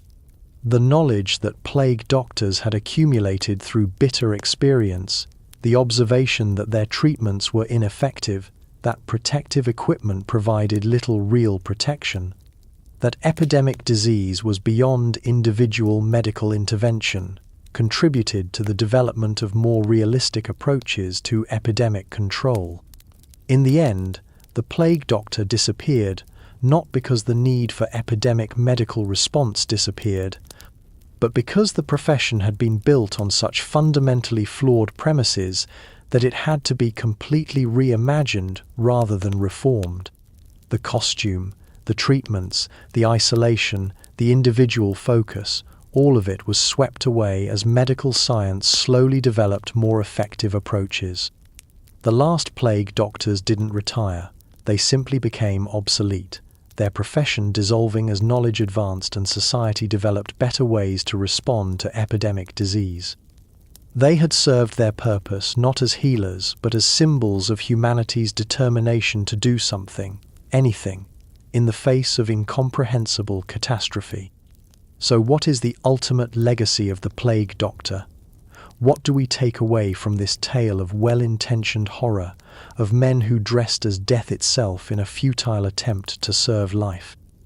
The plague doctor represents one of history's most tragic examples of human determination colliding with the limits of knowledge. These were not stupid or evil men. They were often the most educated and dedicated individuals of their time, volunteering for almost certain death in an attempt to serve their communities. Their failure was not personal but systemic, the result of working within a framework of medical knowledge that bore no relationship to biological reality. Their story serves as a haunting reminder of how confidently we can be wrong. Renaissance plague doctors were absolutely certain of their methods, completely committed to their protective procedures, and entirely convinced that their treatments were based on sound medical science. Every aspect of their approach, from the aromatic herbs in their beaks to the bloodletting and purging, was supported by the best medical knowledge available to them. This should give us pause when we consider our own medical certainties. While modern medicine is incomparably more effective than Renaissance practice, the plague doctor's story reminds us that future generations may look back at some of our current methods with the same mixture of sympathy and horror that we feel when examining their leather beak masks and wooden staffs. The psychological dimension of their story resonates across centuries. The plague doctor's descent into despair, their loss of faith in their abilities and knowledge, their gradual recognition that they were performing elaborate rituals rather than providing real medical care. These experiences speak to anyone who has faced the limits of human knowledge and capability. Their isolation, too, carries contemporary relevance. The plague doctor's separation from normal society, their status as necessary pariahs, mirrors the experience of many who work at the boundaries of human tragedy: emergency responders, military personnel, healthcare workers in crisis situations. The psychological cost of witnessing constant suffering while being unable to provide meaningful help is a burden that transcends historical periods. The costume itself has become one of history's most recognizable symbols, appearing in art, literature, and popular culture as a representation of death, mystery, and the macabre. But understanding the reality behind the symbol, the desperate attempt at protection, the false confidence it provided, the way it isolated its wearer from humanity, transforms our perception of this iconic image. Perhaps most importantly, the plague doctor's story illuminates the difference between doing something and doing something effective. Renaissance society felt compelled to respond to plague with the tools and knowledge available, even when those tools were demonstrably useless. The alternative, admitting helplessness in the face of catastrophe, was psychologically and socially unacceptable. This impulse to act, even when action is futile, remains a fundamental aspect of human nature. We see it in contemporary responses to natural disasters, terrorist attacks, and global crises. The pressure to do something, to demonstrate competence and control, often leads to responses that are more theatrical than practical. The plague doctor also represents the courage required to face the unknown and incomprehensible. Whatever their failures, these men walked deliberately into situations of almost certain death, motivated by duty, desperation, or hope. Their willingness to don the leather costume and enter plague houses, knowing that most of their predecessors had died in the attempt, speaks to a form of heroism that transcends the uselessness of their methods. Their experience also demonstrates how societies create meaning from meaningless suffering. The plague doctor became a symbol of medical authority and social order during periods when both medicine and society were collapsing. Their presence provided psychological comfort even when they provided no physical healing, serving as a reminder that someone was trying to maintain civilization in the face of chaos. The transformation of the plague doctor from historical reality to cultural symbol reflects our need to find meaning in past suffering. The image of the beak-masked figure has been romanticized, turned into a mysterious and even glamorous figure in popular culture. This transformation allows us to appreciate the visual impact of the costume while distancing ourselves from the horror of the reality it represented. In medical history, the plague doctor serves as a watershed figure, representing the end of medieval approaches to epidemic disease and the beginning of more systematic public health responses. Their failure was so complete and obvious that it helped discredit the entire framework of humoral medicine and protective superstition that had dominated European medical practice for over a millennium. Today, as we face new global health challenges, the plague doctor's story offers both warning and inspiration. The warning is against overconfidence in our current knowledge and methods. The inspiration is found in the determination to serve others even in the face of overwhelming odds and uncertain outcomes. The plague doctor reminds us that medicine is not just about knowledge and technique, but about the courage to act in the face of uncertainty, the wisdom to recognize the limits of our understanding, and the humanity to provide comfort even when we cannot provide cure. Their leather beaks are silent now. Their wooden staffs have crumbled to dust, and their elaborate protective rituals have been forgotten. But their story endures as a testament to both the nobility and futility of human attempts to impose order on chaos, to heal what cannot be healed, and to maintain hope in situations where hope itself becomes a form of madness. The plague doctor died as he lived, alone, misunderstood, and unsuccessful. But in that failure, he achieved a different kind of immortality, becoming a symbol of humanity's eternal struggle against death, disease, and the limits of knowledge itself. In the end, perhaps that is legacy enough for men who dressed as death in service to life, who failed completely while succeeding symbolically, who died forgotten but are remembered still.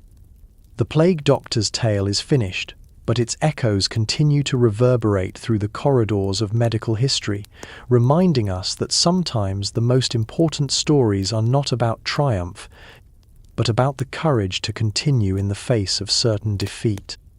And in that courage, however misguided, there remains something profound about the human spirit's refusal to surrender, even when surrender would be the wiser choice. But let's dig deeper into the specific horrors that awaited anyone foolish or desperate enough to don the plague doctor's costume. Because what we've covered so far is just the surface of a nightmare that went deeper than any medieval well. The apprenticeship of horror. Before we continue, let's talk about how plague doctors were actually trained, because calling it training is like calling a public execution a medical demonstration. There were no plague doctor schools, no carefully structured curricula, no gentle introduction to the profession. You learned by doing, and doing meant walking into situations that would break most people's minds within hours. New plague doctors were often paired with experienced practitioners for their first few days, assuming any experienced doctors were still alive. This mentorship, if you can call it that, consisted mainly of watching someone else fail to save lives while learning the basic mechanics of the job. How to hold the staff, how to position the mask, how to record deaths without getting too close to the bodies. Master Giovanni Torretti, who served in Milan during the 1630 outbreak, left detailed notes about training new doctors. His account reveals the systematic brutalization of new recruits. I brought young Paolo to his first plague house yesterday. Within minutes of entering, he had vomited into his mask and fainted at the sight of a family of 7 dead around their supper table. I left him there for an hour, unconscious among the corpses, because this is the only way to prepare a man for what he must face daily. The training was deliberately harsh because anything less would leave new doctors unprepared for the reality of their work. Torretti continued, "Compassion is a luxury we cannot afford. If a new doctor cannot witness horror without breaking, he will be useless when lives depend on his steadiness. Better to discover his weakness in a house of the already dead than in a chamber where someone might yet be saved." But this approach created its own problems. Many new plague doctors developed severe psychological trauma during their first days, trauma that made them less effective rather than more resilient. Dr. Plague Doctors 14. Francesco Roncalli described the phenomenon. We train our doctors by destroying their humanity, then wonder why they cannot connect with patients. We create monsters to fight monsters, and the results satisfy no one. The first lesson was always the same: your protective equipment will not save you. Experienced doctors made this clear through demonstration rather than explanation. They would show new recruits the clothing and equipment of their predecessors, pointing out the stains, tears, and contamination that had proven fatal. This mask belonged to Dr. Benedetti.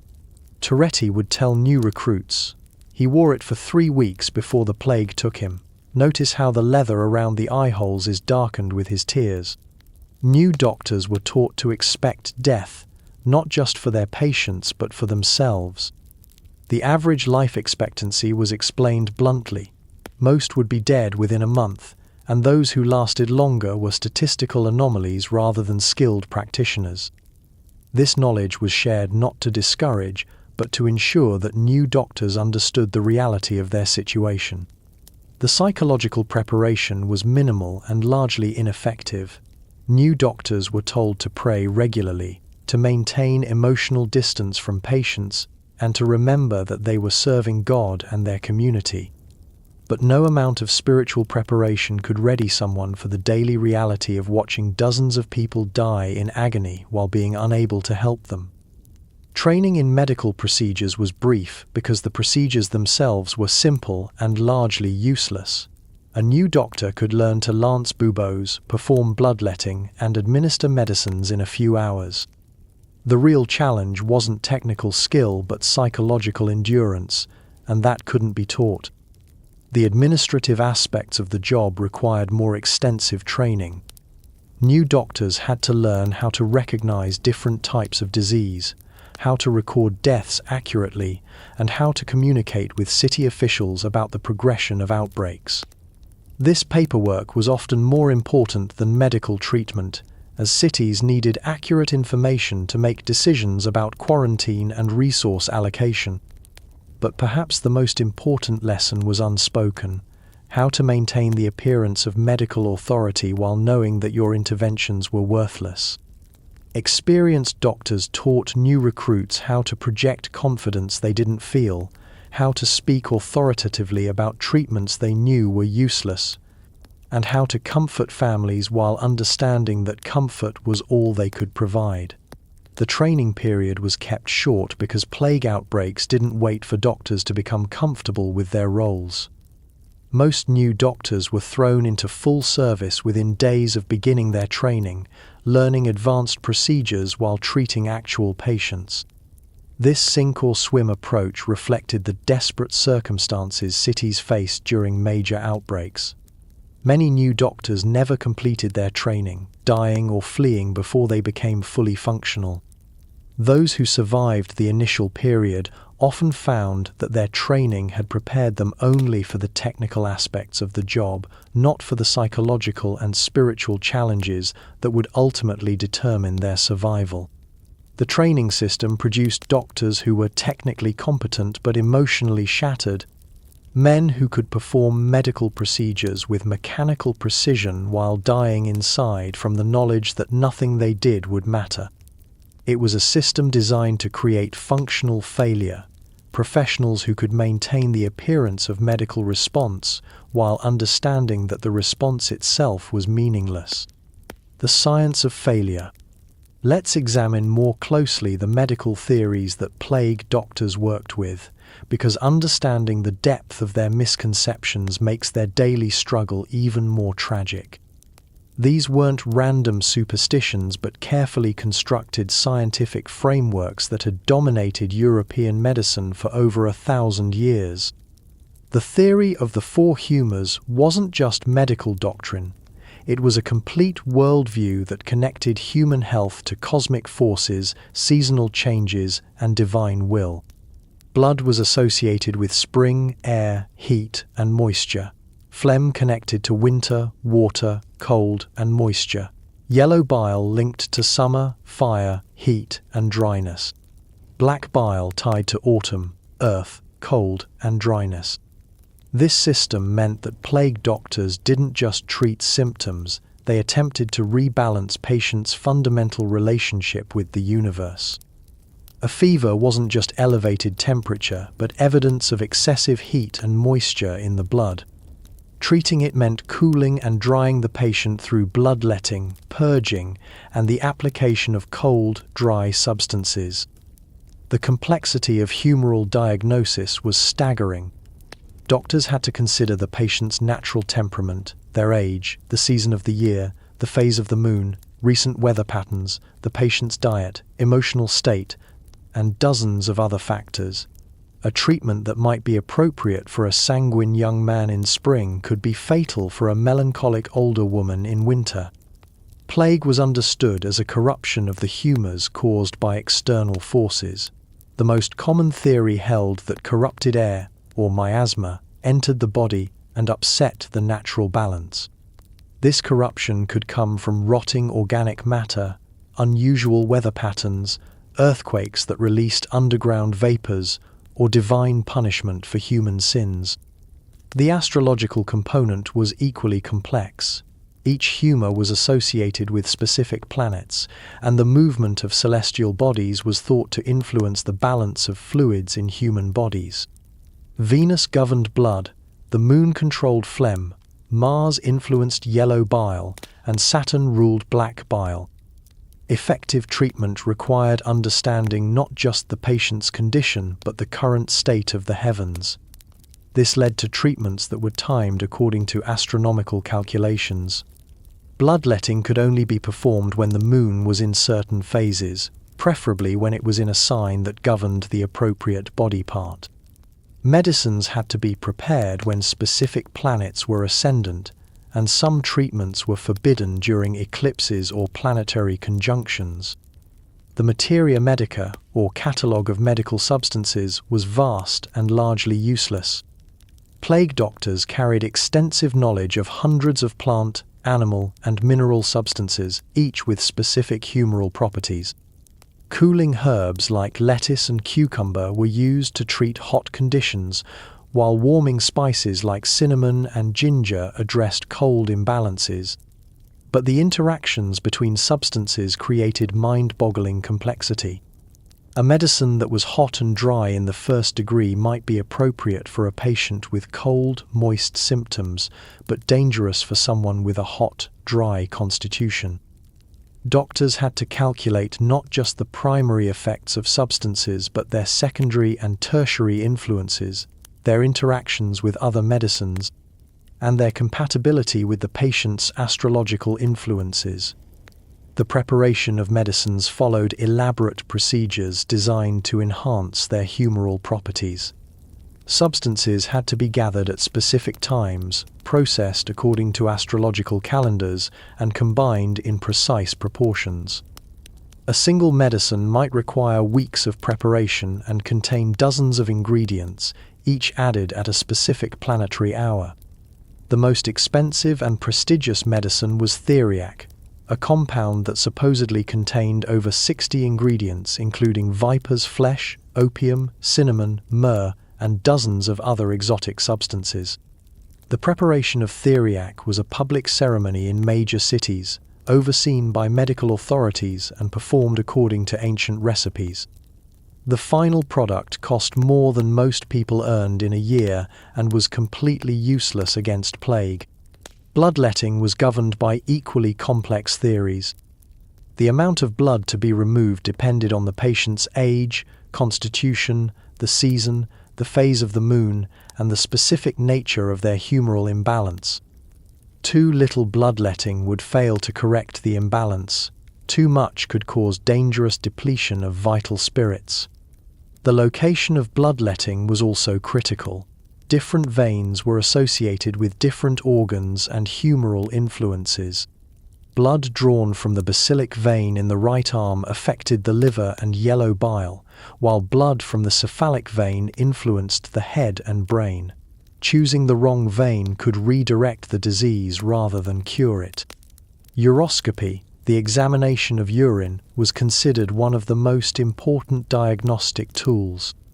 Doctors could allegedly determine a patient's condition by examining the color, clarity, sediment, and smell of urine.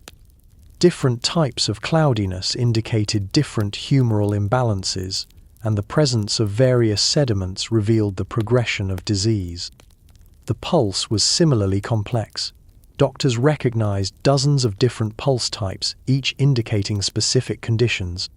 A hard pulse suggested excess heat, while a soft pulse indicated cold and moisture. The rhythm, strength, and regularity of the pulse provided information about the patient's humoral balance and the appropriate treatment. All of this elaborate diagnostic and therapeutic apparatus was applied to plague with complete confidence and total ineffectiveness. Doctors would spend hours examining urine and feeling pulses, calculating astrological influences, and preparing complex medicines, all while their patients died of a bacterial infection that none of their theories addressed. The tragic irony was that some plague doctors began to recognize the inadequacy of their methods through bitter experience. They noticed that bloodletting seemed to weaken patients, that expensive medicines provided no benefit over simple remedies, that astrological timing had no effect on outcomes. But these observations were dismissed as personal failures rather than systematic problems with medical theory. Dr. Aurelio Severino, who served in Naples during several outbreaks, wrote extensively about the conflict between theory and observation. I have followed the precepts of Galen and Hippocrates with religious precision. I have calculated humoral balances with mathematical accuracy. I have timed my treatments according to the most precise astrological tables.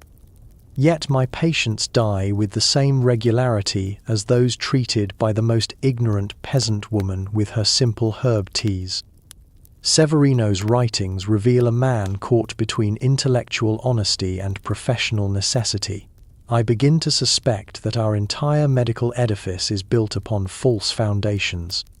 Yet what choice do I have but to continue practicing according to established methods? To abandon proven treatments for mere hunches would be to betray my training and my patients' trust. This intellectual prison trapped plague doctors in a system that demanded they apply increasingly complex solutions to problems that their theories couldn't address. They were like astronomers trying to predict planetary motion using a geocentric model, adding ever more elaborate explanations to account for observations that their fundamental assumptions couldn't explain. The failure of humoral medicine during plague outbreaks should have triggered a revolution in medical thinking. Instead, it led to more desperate adherence to traditional methods, more complex explanations for treatment failures, and more elaborate procedures designed to overcome the obvious inadequacy of standard approaches. Plague doctors weren't just failing to cure disease, they were demonstrating the bankruptcy of an entire intellectual system. But they were trapped within that system by their training, their professional obligations, and the social expectations of communities that needed to believe someone could provide medical authority in the face of catastrophe. The machinery of death. Let's delve deeper into the specific tools and equipment that plague doctors used, because understanding these implements reveals another layer of the horror. These weren't just medical instruments, they were elaborate props in a theater of false hope, designed more to maintain the appearance of medical intervention than to provide actual treatment.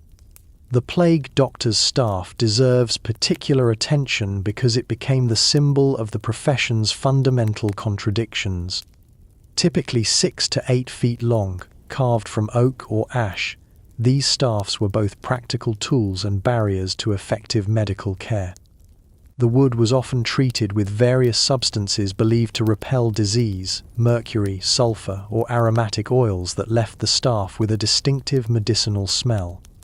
The head of the staff was usually fitted with a metal tip or hook, allowing doctors to manipulate objects, lift clothing, or position patients without direct contact. Some staffs had multiple attachments, a pointed tip for probing, a hook for lifting, and a small platform for holding medicines or instruments. The most elaborate staffs included compartments for storing small items or carrying aromatic substances. But the staff created as many problems as it solved. Medical procedures that required precision became nearly impossible when performed at arm's length with a wooden pole. Examining patients for subtle symptoms was difficult when you couldn't get closer than 6 feet. The staff became a barrier to the human connection that might have provided comfort even when medical intervention was useless. The surgical instruments carried by plague doctors were modifications of standard medical tools adapted for use at a distance. Lancets for bloodletting were attached to long handles, creating unwieldy devices that made precise incisions nearly impossible. The result was often ragged cuts that bled excessively and healed poorly, assuming the patient survived long enough for healing to matter. Fleams, the specialized tools used for bloodletting, came in sets with different blade sizes for various procedures. Plague doctors carried these in leather cases, but the tools were often contaminated with dried blood from previous patients. The cleaning procedures, involving vinegar or wine, were inadequate for removing bacterial contamination, so the instruments became vectors for spreading disease between patients. The bowls and basins used to collect blood were another source of contamination. Made of pewter, ceramic, or wood, these containers were difficult to clean thoroughly and were often reused between patients with minimal washing. Some doctors carried multiple sets to avoid reusing contaminated vessels, but this was expensive and impractical for extended service. Cupping glasses, used for bloodletting through suction rather than cutting, were equally problematic. These glass vessels were heated and applied to the skin to draw blood to the surface, then removed, and the skin cut to allow bleeding. The glasses were nearly impossible to sterilize properly and often cracked from repeated heating, creating sharp edges that could cause additional injury. The medicines carried by plague doctors were as elaborate as they were useless. Each doctor carried a portable pharmacy of herbal preparations, mineral compounds, and exotic substances. These were stored in small bottles, wrapped in cloth, or carried as powders in leather pouches. The variety was staggering and the cost enormous. Theriac, the universal antidote, was the most prized medicine in a plague doctor's arsenal. This complex preparation allegedly contained over 60 ingredients, including viper's flesh, opium, cinnamon, myrrh, cardamom, ginger, and dozens of other exotic substances. The preparation process took months and was surrounded by elaborate ceremony. A single dose cost more than most people earned in a month. Other common medicines included bezoar stones, supposedly formed in animal stomachs and capable of neutralizing poison; mithridatium, another complex antidote recipe attributed to King Mithridates; Armenian bole, a red clay believed to have healing properties; terra sigillata, sealed earth from specific locations thought to have medicinal power; crushed pearls, emeralds, and other precious stones; ground unicorn horn, which was actually narwhal tusk; various preparations of mercury, antimony, and other toxic metals. The preparation and administration of these medicines followed complex procedures. Some had to be mixed with specific types of wine, others with rosewater or other aromatic liquids. The timing of administration was critical, with some medicines only effective when given during certain astrological conditions. The aromatic substances used in plague doctor masks and clothing were equally varied and expensive.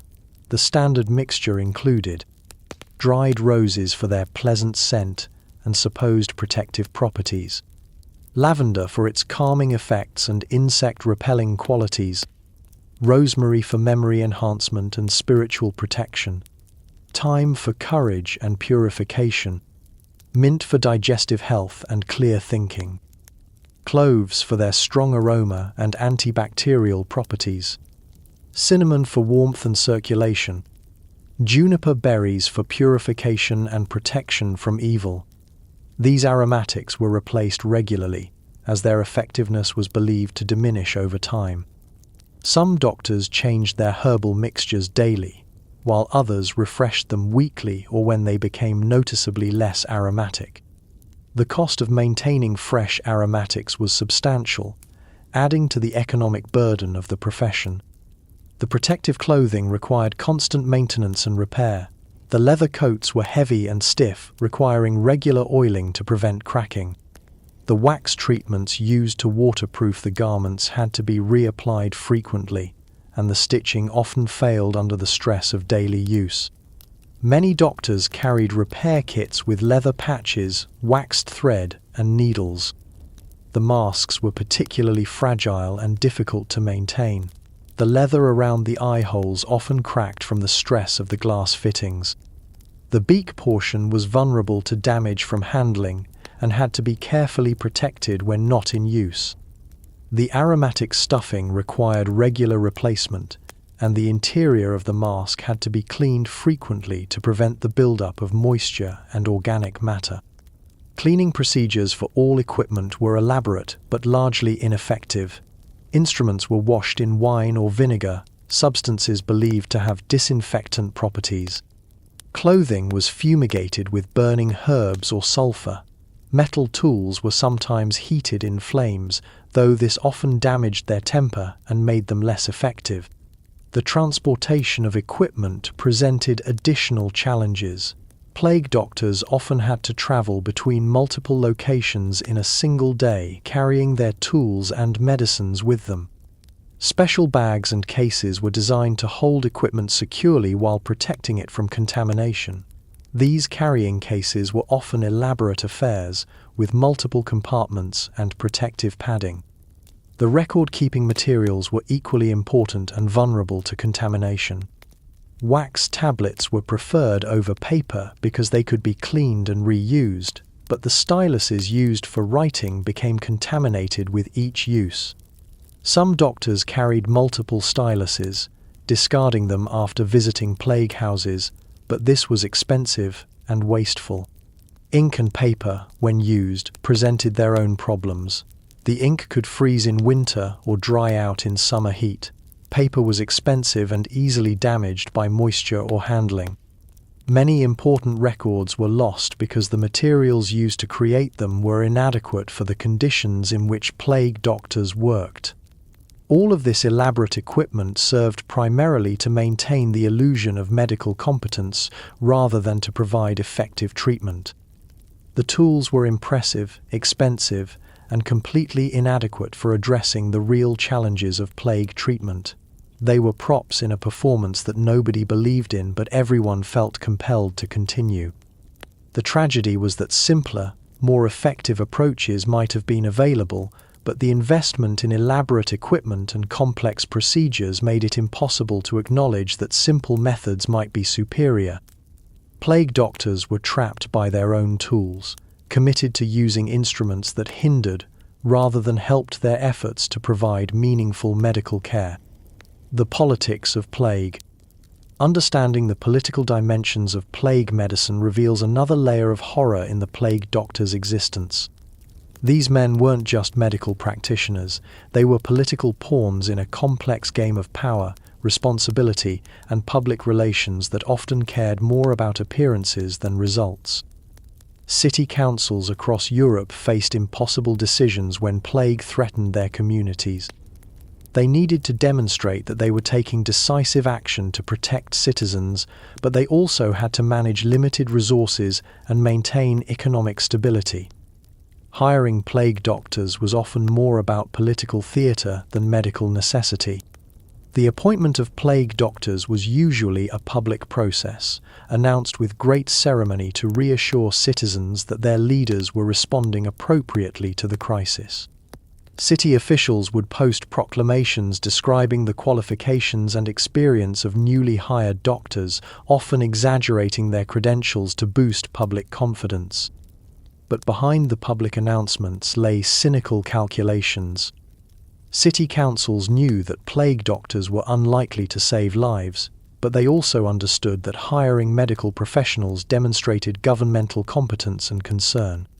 The appointment of plague doctors was often the first step in a comprehensive public relations campaign designed to maintain order rather than combat disease. The contracts offered to plague doctors were carefully crafted legal documents that protected city governments while placing enormous burdens on the doctors themselves. These contracts typically included mandatory service periods that prevented doctors from leaving during outbreaks, performance clauses that tied payment to successful treatment of patients, liability provisions that held doctors responsible for treatment failures, exclusivity agreements that prevented doctors from working for competing authorities, confidentiality requirements that limited doctors' ability to discuss their work publicly. Dr. Ludovico Settler, who served multiple Italian cities during the early 17th century, left detailed commentary on these political arrangements. "We are hired not as physicians but as theatrical performers, employed to act the part of medical authority while the real decisions are made by men who have never seen a plague victim. Our contracts bind us to impossible tasks while protecting our employers from responsibility for our inevitable failures." The political pressure on plague doctors was intense and often contradictory. They were expected to provide optimistic reports to maintain public morale while also delivering accurate information for policy decisions. They had to appear confident in their treatments while acknowledging the severity of the situation. They were required to follow established medical procedures while adapting to rapidly changing circumstances. City officials often interfered with medical decisions in ways that made effective treatment even more difficult. Political leaders would demand that certain prominent citizens receive preferential treatment, that specific neighborhoods be prioritized over others, or that particular medical approaches be used regardless of their effectiveness. The class dynamics were particularly complex. Plague doctors were usually educated professionals, but their political status was ambiguous. They were essential workers who commanded respect for their expertise, but they were also expendable employees whose deaths were anticipated and budgeted for. They had access to powerful officials but were excluded from real decision-making processes. Wealthy citizens could sometimes negotiate private arrangements with plague doctors, offering additional payment for personal attention. These private contracts created conflicts of interest that plague doctors had to navigate carefully. Neglecting their public duties for private gain could result in prosecution, but ignoring lucrative private offers meant foregoing income that might support their families if they died in service. The relationship between plague doctors and religious authorities was equally fraught with political complications. The Catholic Church maintained its own theories about plague causation and treatment, theories that sometimes contradicted medical practice. Plague doctors, who were also clergy, faced particular challenges in reconciling their medical and religious obligations. Some church officials viewed plague as divine punishment that should not be resisted through medical intervention. They argued that accepting suffering was spiritually beneficial and that attempts to cure plague might actually oppose God's will. This created moral dilemmas for plague doctors who were expected to provide medical care while respecting religious doctrine. The documentation requirements imposed on plague doctors were extensive and politically motivated. City governments needed detailed records to justify their actions to higher authorities, to coordinate with other jurisdictions, and to plan resource allocation. But the time spent on paperwork reduced the time available for patient care. Plague doctors were required to maintain daily census reports of new cases and deaths, detailed medical records for individual patients, inventory lists of medicines and supplies used, financial accounts of expenses and payments, correspondence with other medical authorities, maps showing the geographic distribution of cases. This documentation was often more important to city officials than the actual medical care provided. Accurate records could help authorities demonstrate their competence to higher levels of government, while poor documentation could result in political consequences regardless of medical outcomes. The propaganda value of plague doctors was carefully managed by political authorities. Public announcements about their activities were crafted to emphasize positive developments while minimizing failures. Successful treatments were publicized widely, while deaths were reported in statistical abstracts that obscured individual tragedies. Some plague doctors were explicitly instructed to maintain optimistic public statements regardless of their private assessments. Dr. Alessandro Tadino, who served in Milan during the 1630 outbreak, wrote about these requirements. "I am commanded to speak publicly of hopeful signs and improving conditions, while privately I witness only death and despair. This deception weighs heavily on my conscience, but refusal to participate would result in my dismissal and replacement with someone more willing to dissemble." The political aftermath of plague outbreaks often included investigations into the performance of medical authorities. Plague doctors who survived their service might face scrutiny of their decisions, criticism of their methods, and demands for explanations of their failures. These investigations were usually more concerned with assigning blame than improving future responses. Some plague doctors attempted to protect themselves politically by maintaining detailed personal records that could be used to defend their actions. Others sought influential patrons who could provide protection from political retaliation. A few tried to influence policy decisions by writing treatises on plague treatment, though these academic exercises rarely translated into practical changes. The international dimension of plague politics created additional complications. Cities needed to coordinate their responses with neighboring jurisdictions, but they also competed for scarce medical resources.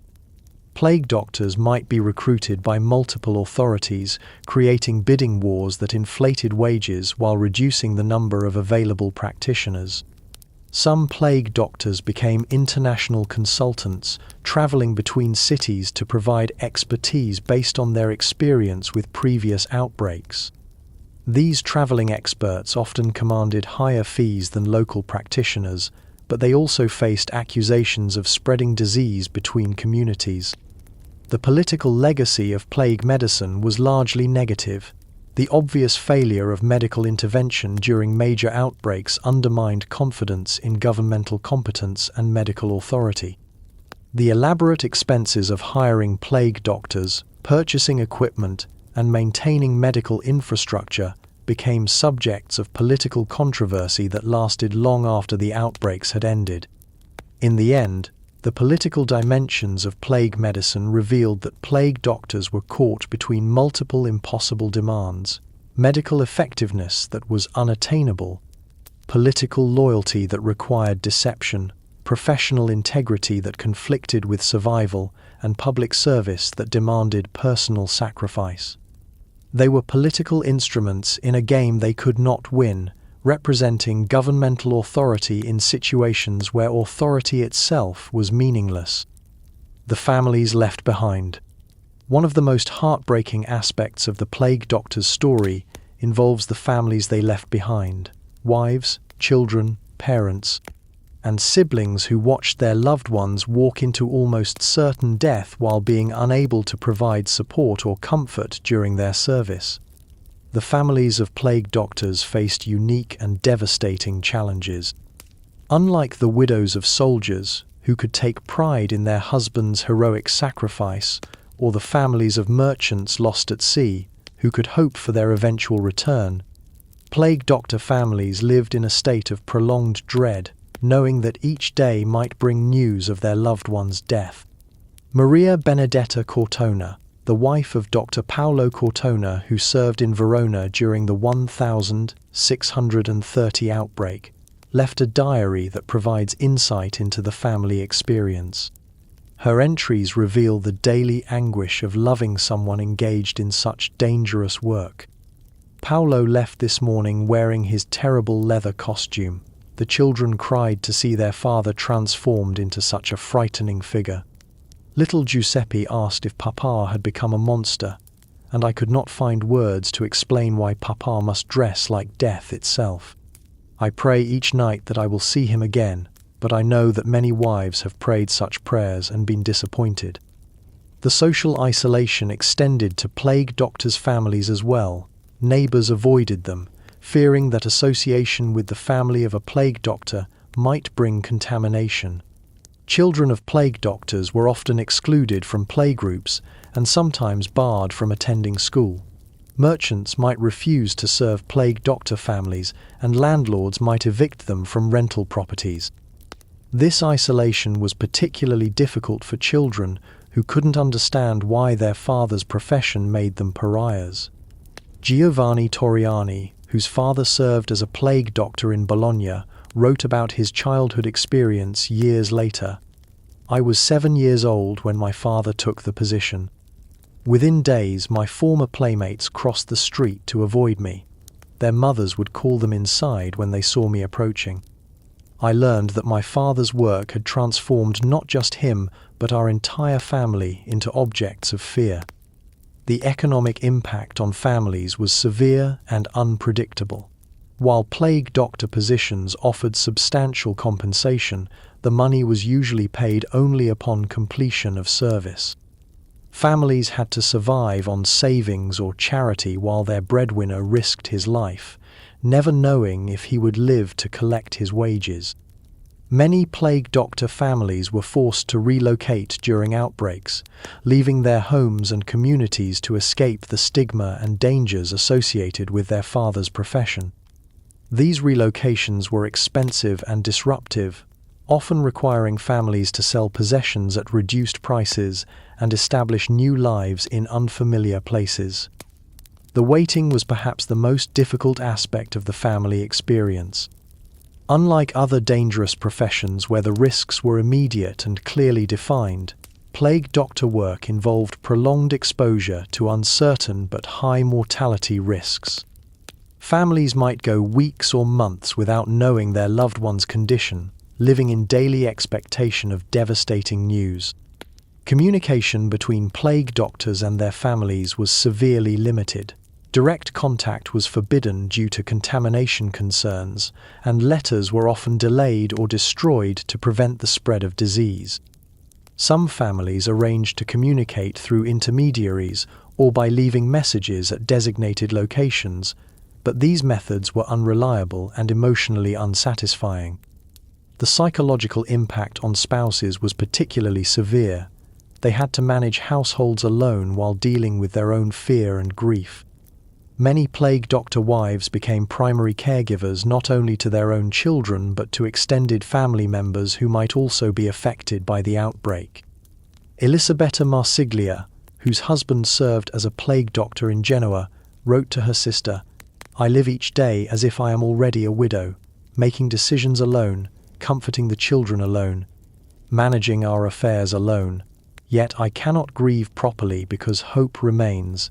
This suspended state between hope and despair is more exhausting than either would be alone." When plague doctors did die, their families faced additional challenges beyond normal grief. The bodies were often buried quickly in mass graves without ceremony, denying families the opportunity for proper mourning. Personal possessions were usually burned or destroyed to prevent contamination, leaving families without mementos or valuables. The legal status of plague doctor families was often uncertain. Contracts might specify provisions for widows and orphans, but these provisions were frequently disputed or inadequately funded. Some families had to engage in lengthy legal battles to claim promised compensation, often spending more on legal fees than they ultimately received. Children who lost fathers to plague work faced particular difficulties. They were often stigmatized by their father's profession and struggled to find apprenticeships or marriage partners. The trauma of losing a parent under such circumstances, combined with social rejection, created lasting psychological damage. Marco Aurelio Severino, who lost his father to plague work when he was 12 years old, wrote about the long-term impact. I have spent my entire adult life trying to escape the shadow of my father's death. Though he died serving others, I was marked by his profession as if he had been a criminal. I learned early that society remembers the costume more than the sacrifice. Some families attempted to conceal their connection to plague work, moving to new locations and creating false histories to escape the stigma. These deceptions were often successful in the short term, but created additional psychological burdens as family members struggled with hidden identity and suppressed grief. The few families whose plague doctor patriarch survived faced their own challenges. Men who returned from plague service were often psychologically changed, suffering from what we would now recognize as severe trauma. They might be unable to resume normal family relationships, haunted by their experiences and struggling with survivor's guilt. Dr. Giuseppe Ingrassia, who survived 18 months of plague service in multiple cities, wrote about his difficulty reconnecting with his family. "My wife and children treat me as if I have returned from the dead, which in a sense I have. I find myself unable to touch them without thinking of the bodies I have handled, unable to laugh without remembering the cries of the dying. I am present in body but absent in spirit, a ghost haunting my own household." The children of surviving plague doctors often struggled with conflicted feelings about their fathers. They were proud of their father's service but traumatized by his transformation. Many reported feeling that their real father had died during his plague service and been replaced by a stranger wearing his face. Religious consolation, which might have provided comfort to other grieving families, was often inadequate for plague doctor families. The nature of their loved one's work, the manner of their death, and the social isolation they experienced made traditional religious comfort difficult to accept or access. Some plague doctor families formed informal support networks with other families in similar situations.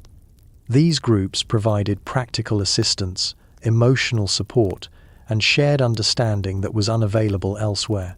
However, these networks also served as reminders of the unique nature of their suffering. The legacy of plague doctor families extended beyond immediate grief and hardship. The experience of loving someone engaged in such work created generational trauma that affected children and grandchildren. Many families developed lasting suspicion of medical authority and governmental promises, having seen firsthand how society abandoned those who served it most sacrificially. In many ways, the families of plague doctors were secondary victims of the plague outbreaks, suffering not from disease but from the social and economic consequences of having a loved one attempt to combat disease.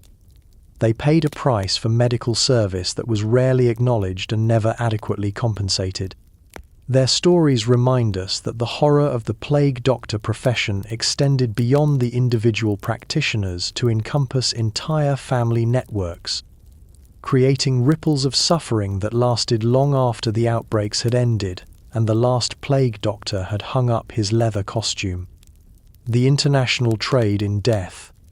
As plague outbreaks spread across Europe, an unexpected and macabre international market developed around plague doctor services. Cities desperate for medical authorities began competing for the limited number of practitioners willing to take on such dangerous work, creating a bizarre economy where expertise in failing to cure plague became a valuable commodity. The market dynamics were unlike anything seen in other professions. Experienced plague doctors, those who had survived more than a few weeks of service, commanded extraordinary fees.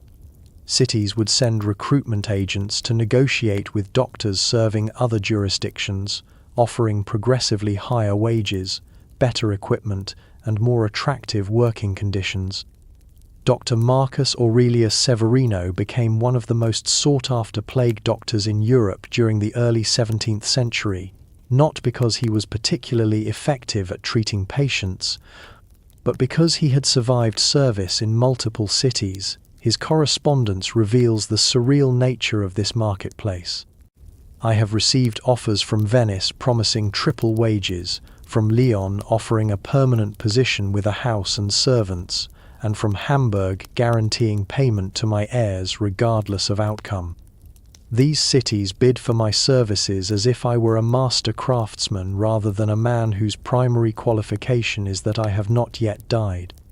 The irony is not lost on me that my value increases precisely because I can offer no real value to those who hire me. The recruitment process often involved elaborate negotiations conducted through intermediaries, as direct contact with active plague doctors was considered too dangerous. Cities would send representatives to establish contact with doctors' families or colleagues, attempting to lure them away from current employers with increasingly attractive packages. These negotiations created diplomatic complications when cities within the same political jurisdiction competed for the same doctors. The Holy Roman Empire saw several conflicts between imperial cities over the recruitment of experienced plague doctors, with some disputes requiring intervention by higher authorities to resolve.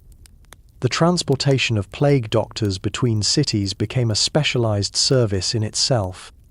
Special carriages were designed with isolation compartments that allowed doctors to travel without contaminating other passengers or stopping at normal inns. These conveyances were expensive to operate and limited in availability, adding another layer of cost and complexity to the international plague doctor market. The journey between cities was often more dangerous than the work itself. Traveling plague doctors faced hostility from communities along their routes who feared that their passage would bring contamination. Some were attacked by desperate villagers. Others were refused passage through territories controlled by local authorities who viewed them as walking plague carriers. Dr. Giovanni Filippo Ingrassia described his journey from Palermo to Naples in 1575. The captain of our vessel insisted that I remain in a sealed cabin for the entire voyage, passing food through a small slot and refusing all direct contact. At each port, officials came aboard wearing improvised masks and carrying burning herbs, treating me as if I were plague incarnate rather than one attempting to combat it. I arrived in Naples already exhausted from the journey, having spent 6 days in what amounted to a floating prison cell. The international market created opportunities for fraud and deception. Men with no medical training would present themselves as experienced plague doctors, using forged credentials and false testimonials to secure lucrative positions. These impostors often died quickly once exposed to actual plague conditions, but their initial deception could delay effective response and waste crucial resources. Some cities attempted to corner the market on plague doctor services by offering exclusive contracts that prevented their doctors from working elsewhere. These agreements often included substantial penalties for breach of contract, creating a form of medical bondage that trapped doctors in service even when better opportunities arose. The economic disruption caused by plague doctor recruitment was substantial. Cities that lost their medical personnel to higher bidders were left vulnerable during subsequent outbreaks. Some jurisdictions attempted to prevent poaching by offering matching wages or implementing travel restrictions, but these measures were difficult to enforce and often ineffective. The international trade also facilitated the spread of ineffective medical practices across borders. Treatments that had failed consistently in one location would be imported to new cities along with the doctors who practiced them. The mobility of plague doctors helped standardize medical futility across Europe. Venice became a major hub in the international plague doctor market, serving as a clearinghouse where cities could recruit doctors and doctors could negotiate with multiple employers. The city's extensive commercial networks and diplomatic connections made it an ideal location for facilitating these transactions.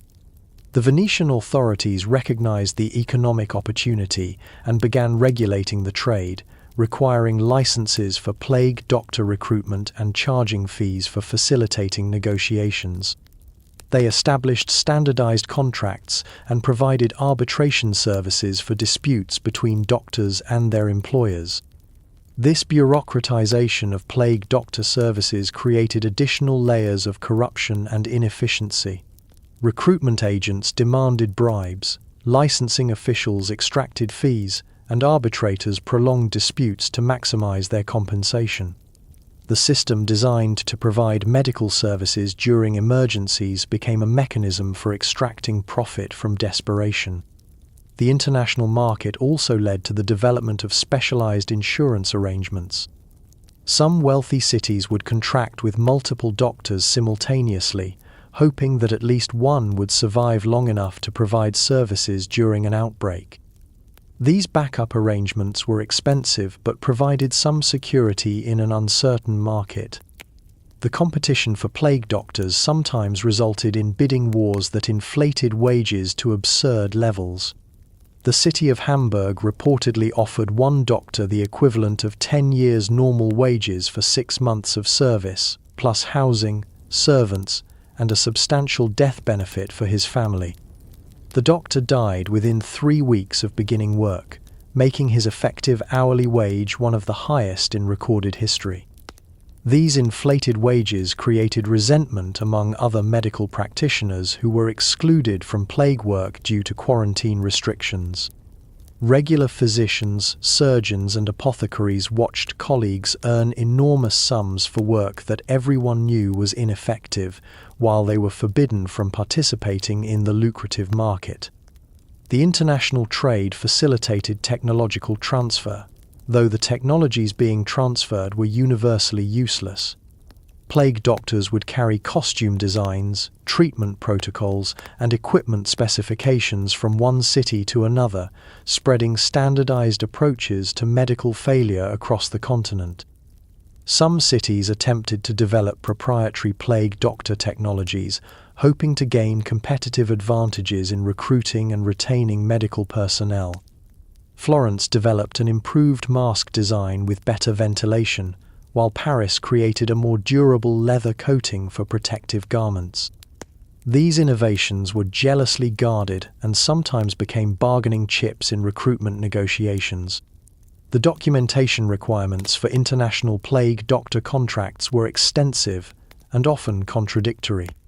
Doctors had to satisfy the legal requirements of multiple jurisdictions, maintain records according to different standards, and navigate complex regulations governing medical practice across borders.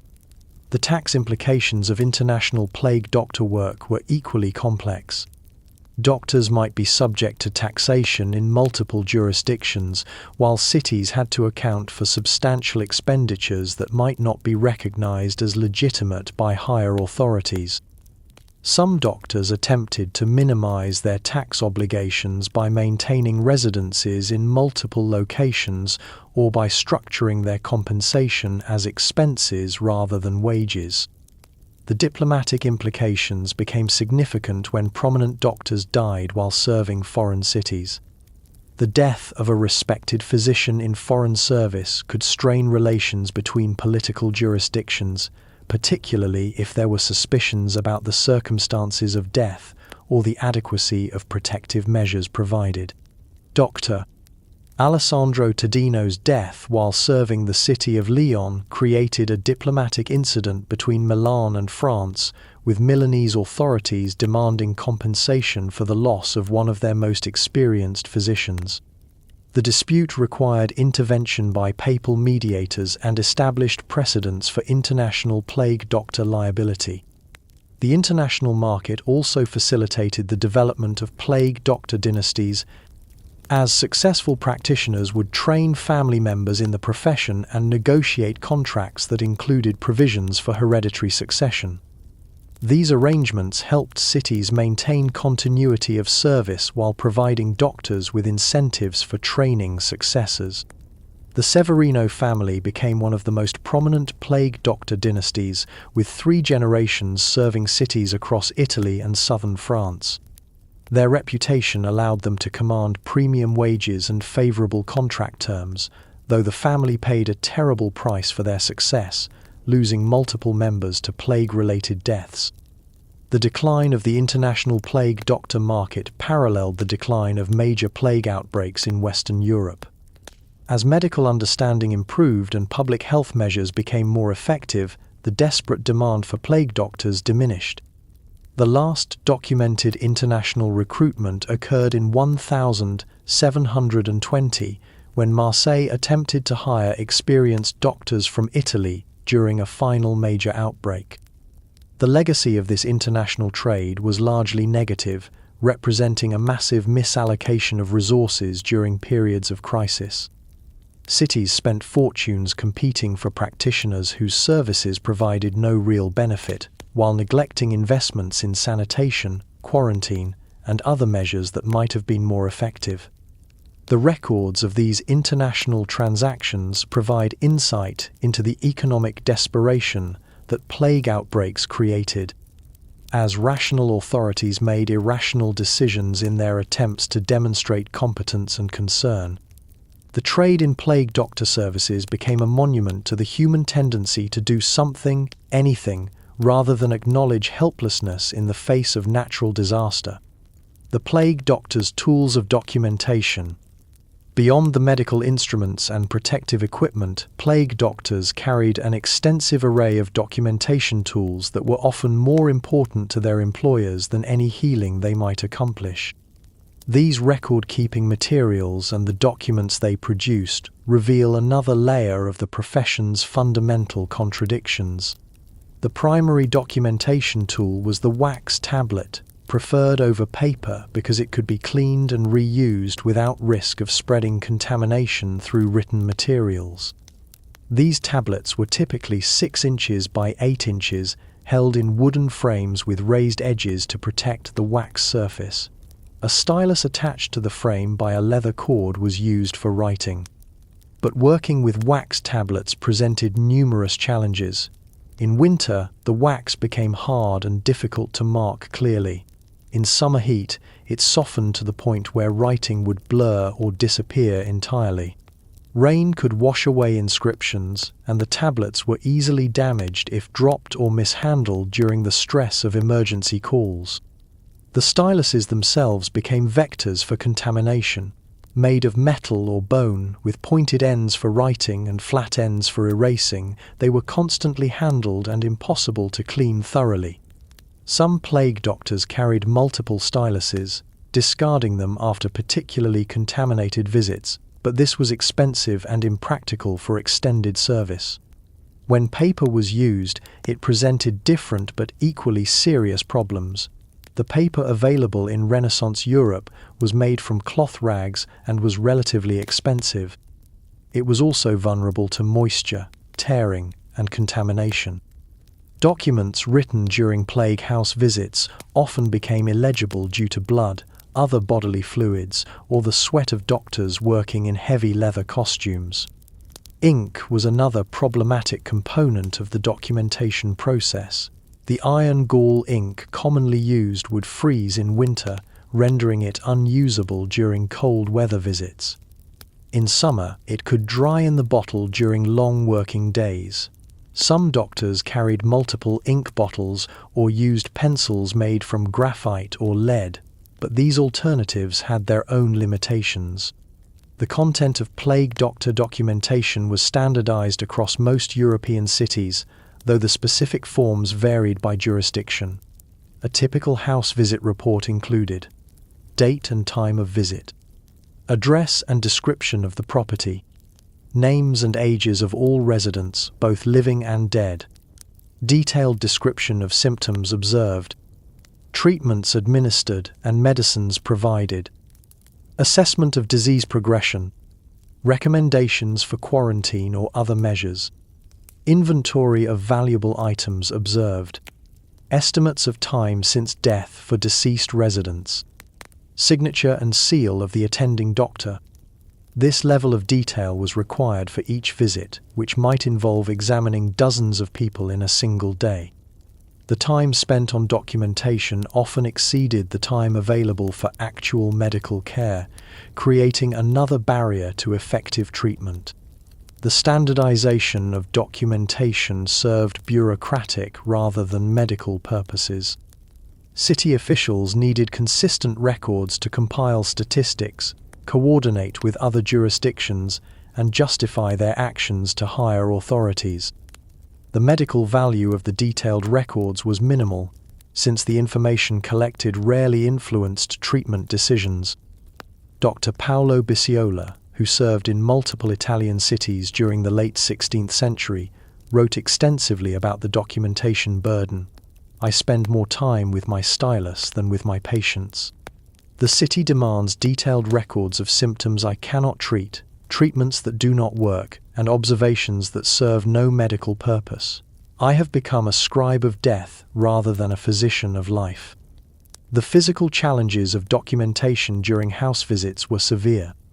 Plague doctors had to write while wearing thick leather gloves, looking through tinted glass eyepieces, and maintaining distance from contaminated surfaces. The beak masks made it difficult to look down at writing surfaces, and the bulky costumes restricted arm movement. Many doctors developed abbreviated notation systems to speed the documentation process, using symbols and codes that could be written quickly even under difficult conditions. These shorthand systems were often personal and inconsistent, making the resulting records difficult for others to interpret. The preservation of documentation presented additional challenges. Wax tablets had to be copied onto more permanent materials, usually paper, before the wax was cleaned for reuse. This copying process was time-consuming and introduced opportunities for transcription errors. Paper documents had to be stored in ways that prevented contamination while remaining accessible for reference. Some cities established document cleaning procedures that involved exposing written materials to smoke, vinegar vapors, or other substances believed to neutralize contamination. These treatments often damaged the documents, making them illegible or destroying them entirely. The choice between preserving information and preventing disease transmission was a constant dilemma. The legal implications of plague doctor documentation were significant. These records could be used as evidence in property disputes, inheritance cases, and investigations into treatment failures. Doctors were often called upon to testify about their observations months or years after the events, requiring them to maintain accurate and detailed records despite working under extreme conditions. The compilation of individual house visit reports into city-wide statistics was a complex process that revealed the scope of plague outbreaks while concealing individual tragedies. Daily death tolls, infection rates, and recovery statistics were calculated from plague doctor reports and used to inform policy decisions. These statistics were often manipulated for political purposes. Cities might underreport deaths to maintain trade relationships or exaggerate infection rates to justify emergency measures. Plague doctors were sometimes pressured to adjust their reports to support desired political narratives, creating conflicts between professional integrity and employment security. The documentation also served as a primitive form of epidemiological surveillance, allowing authorities to track the geographic spread of disease and identify patterns in transmission. However, the medical theories of the time meant that this information was often misinterpreted or ignored in favor of traditional explanations for disease spread. Dr. Girolamo Mercurial, who served during several major outbreaks in northern Italy, attempted to use documentation to identify effective treatments by comparing outcomes across different therapeutic approaches. His analysis revealed the universal failure of traditional treatments, but his conclusions were largely ignored by medical authorities who preferred to attribute failures to improper implementation rather than flawed theory. The preservation of plague doctor documentation varied greatly by location and time period. Some cities maintained extensive archives that survived for centuries, providing detailed records of outbreak progression and medical response. Others lost their records to fires, wars, or simple neglect, leaving gaps in our historical understanding. The documents that do survive provide a chilling record of medical futility and human suffering. Page after page of careful observations, detailed treatments, and inevitable deaths create a monotonous chronicle of failure that is more devastating than any dramatic account of individual tragedy. Reading these documents today reveals the meticulous care with which plague doctors recorded their complete inability to help anyone. The precision of their observations contrasts sharply with the uselessness of their interventions, creating a documentary record of one of history's most systematic and well-documented medical failures. The documentation requirements also created opportunities for corruption and fraud. Some doctors would falsify records to conceal treatment failures, inflate their patient loads to justify higher compensation, or alter death reports to protect themselves from accusations of malpractice. The verification of plague doctor documentation was difficult and often impossible. Supervisory visits to plague houses were rare due to contamination concerns, and witnesses were usually too sick or frightened to provide reliable testimony. This lack of oversight allowed some doctors to exploit the system while making it difficult to identify and address legitimate problems. In the end, the extensive documentation requirements served primarily to create an illusion of medical competence and governmental control. The careful records suggested systematic, scientific approaches to plague treatment, while actually documenting the complete failure of both medical knowledge and political response. The plague doctor's stylus and wax tablet became symbols of futile precision, tools for recording detailed observations of events that could not be influenced or controlled. They documented not medical practice but medical theatre, creating elaborate records of performances that convinced no one but were required by all. The aftermath: cities of the dead. When plague outbreaks finally subsided, the cities that emerged from the crisis bore little resemblance to their former selves. The plague doctors, if any survived, found themselves in transformed communities where their services were no longer needed, but their memories remained as painful reminders of humanity's helplessness. The demographic impact was staggering. Cities that had supported populations of 50, 0 or more might find themselves reduced to fewer than 20, 0 survivors. Entire neighborhoods stood empty, their houses sealed with red crosses that had become permanent markers rather than temporary warnings. The fabric of urban life had been torn apart and would take generations to repair. Dr. Alessandro Tadino, one of the few plague doctors to survive the devastating 1630 outbreak in Milan, wrote about the transformation. I walk through streets that once bustled with commerce and conversation, now silent as graveyards. The houses I visited during the pestilence remain shuttered and empty, their inhabitants long buried in the mass graves outside the city walls. I am a ghost walking through a city of ghosts, the only one left who remembers what this place was before the dying began. The economic devastation was equally profound.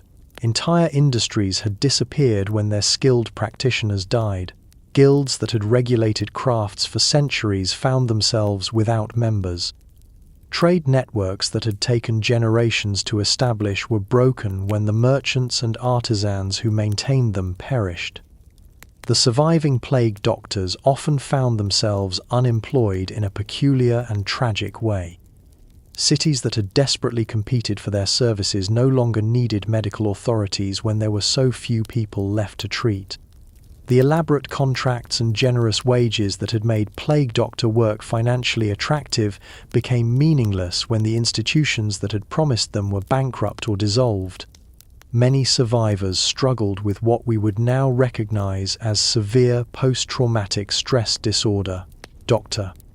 Fabio Colonna, who had served through 3 major outbreaks, wrote about his psychological state in the aftermath. I cannot sleep without seeing the faces of the dead. I cannot eat without smelling the stench of rotting flesh. I cannot touch another human being without thinking of the plague sores I have examined. I survived the pestilence in body, but my mind remains trapped in those terrible houses of death. The religious crisis was equally profound. Communities that had prayed desperately for divine intervention had watched their prayers go unanswered while their priests and monks died alongside their parishioners. Many survivors lost their faith entirely, while others became religious fanatics convinced that the plague had been a sign of the apocalypse. The few plague doctors who remained alive often found themselves objects of suspicion rather than gratitude. Their survival, when so many others had died, seemed unnatural to communities looking for explanations for the catastrophe they had endured. Some were accused of making pacts with the devil, others of deliberately spreading disease to maintain their employment. Dr. Giovanni Ingrassia, who survived plague service in Sicily, wrote about the hostility he encountered. "The same people who once begged for my services now cross themselves when they see me approaching. They whisper that my survival proves I was never truly helping but was instead an agent of the pestilence itself. I am welcomed nowhere, trusted by no one, a living reminder of humanity's darkest hour." The documentation left by plague doctors provided a comprehensive record of social collapse, but this information was often too painful for survivors to examine. Archives filled with death records, treatment logs, and statistical reports were sealed away or destroyed to help communities forget their trauma. The few plague doctor accounts that were preserved revealed the systematic nature of medical failure during the outbreaks. Reading these documents today provides insight into how completely Renaissance medicine had failed when confronted with real epidemic disease, but contemporary readers often found them too disturbing to study seriously. The economic cost of employing plague doctors during outbreaks was enormous, and the complete lack of positive outcomes made these expenditures particularly painful to review. Cities had spent fortunes on medical services that provided no benefit beyond the psychological comfort of appearing to do something. Some surviving plague doctors attempted to return to normal medical practice, but their association with plague work made this difficult. Patients were reluctant to consult physicians who reminded them of the period when medicine had proved utterly powerless. The plague doctor's costume, once a symbol of medical authority, had become an emblem of professional failure. Others tried to capitalize on their experience by writing treatises on plague treatment, but these works usually repeated the same ineffective methods that had failed during actual outbreaks. The medical establishment was reluctant to acknowledge that traditional approaches had been completely useless, preferring to attribute failures to improper implementation rather than flawed theory. The international market for plague doctor services collapsed as dramatically as it had emerged. Cities that had competed desperately for experienced practitioners now had little use for men whose primary qualification was survival of medical failure. The elaborate recruitment networks and specialized transportation systems that had developed around the profession quickly disappeared. A few former plague doctors found employment in other fields, using their literacy and education to become clerks, teachers, or administrators. Their medical knowledge was largely useless, but their experience with documentation and record-keeping proved valuable in other contexts. The costume and equipment used by plague doctors became objects of morbid curiosity rather than practical medical tools. Some pieces were preserved in church collections or private cabinets of curiosities, displayed as reminders of the period when medicine had fought its greatest battle and suffered its most complete defeat. The psychological impact on surviving communities was lasting and profound.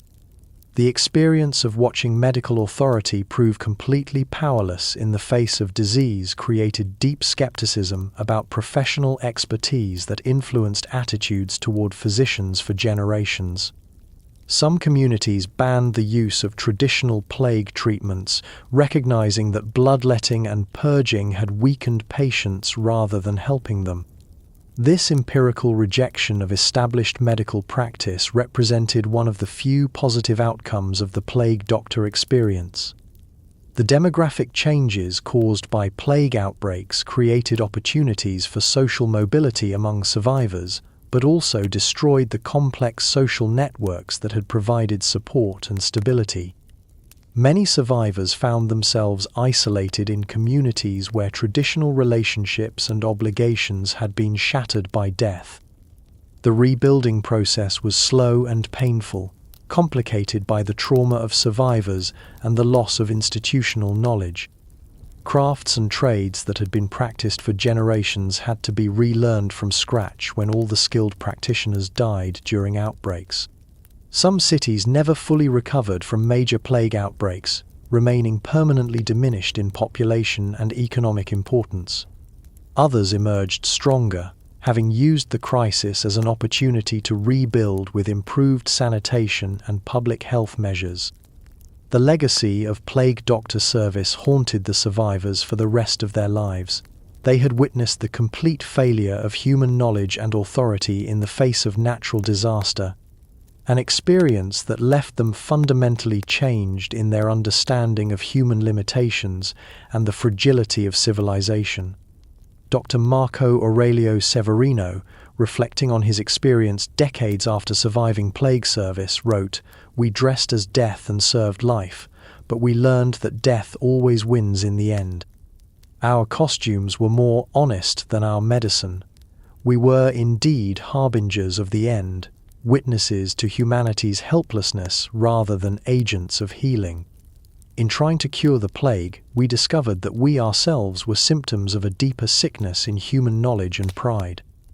The cities that emerged from plague outbreaks were forever marked by the experience, carrying scars both visible and invisible that reminded survivors of the period when medicine had donned a leather beak and walked among them as a terrifying symbol of hope that offered no hope at all.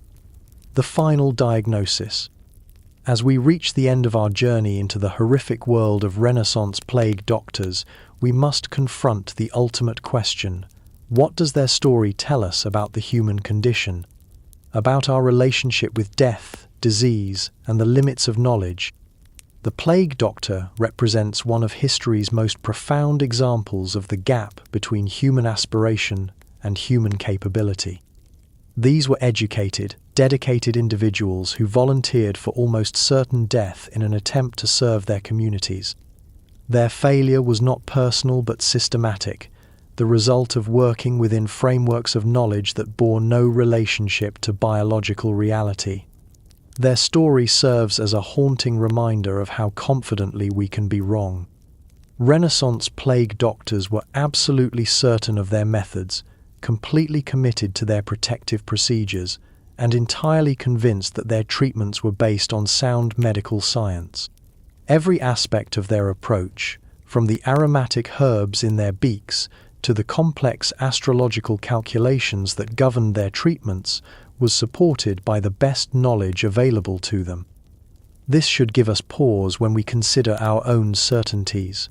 While modern medicine is incomparably more effective than Renaissance practice, the plague doctor's story reminds us that future generations may look back at some of our current methods with the same mixture of sympathy and horror that we feel when examining their leather beak masks and wooden staffs.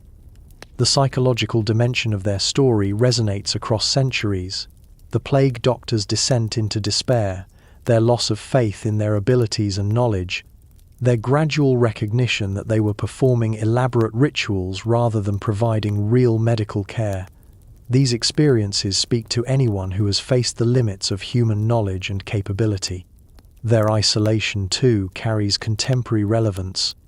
The plague doctors' separation from normal society, their status as necessary pariahs, mirrors the experience of many who work at the boundaries of human tragedy: emergency responders, military personnel, healthcare workers in crisis situations. The psychological cost of witnessing constant suffering while being unable to provide meaningful help is a burden that transcends historical periods. The costume itself has become one of history's most recognizable symbols, appearing in art, literature, and popular culture as a representation of death, mystery, and the macabre.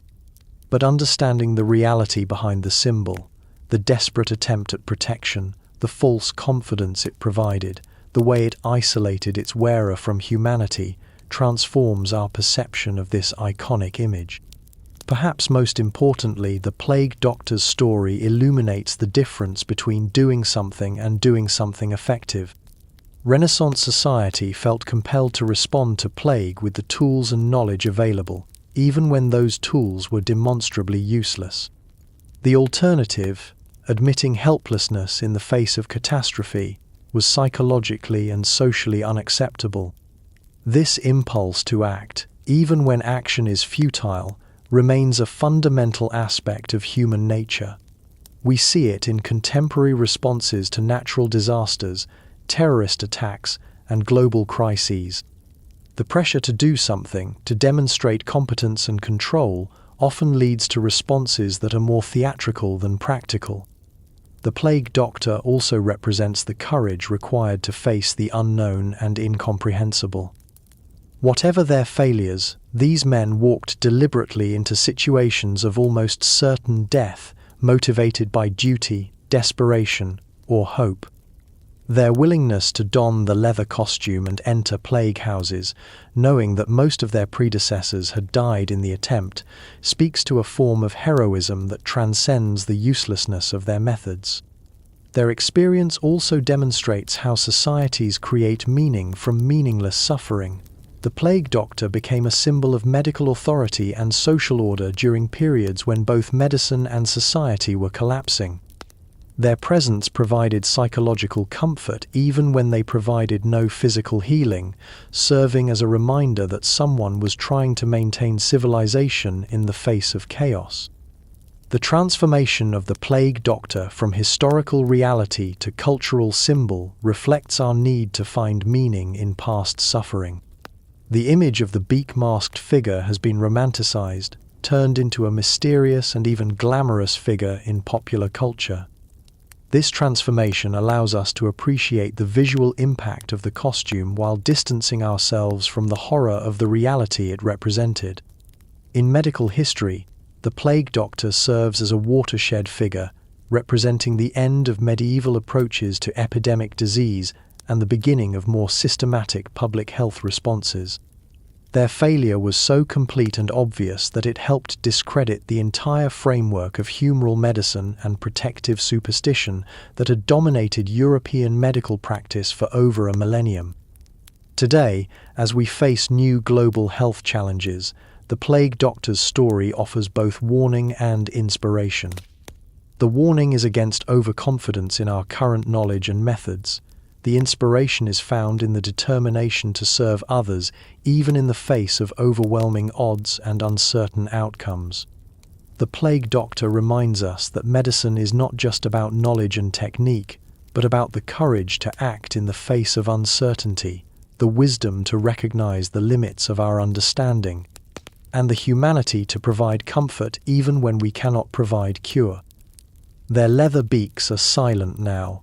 Their wooden staffs have crumbled to dust, and their elaborate protective rituals have been forgotten.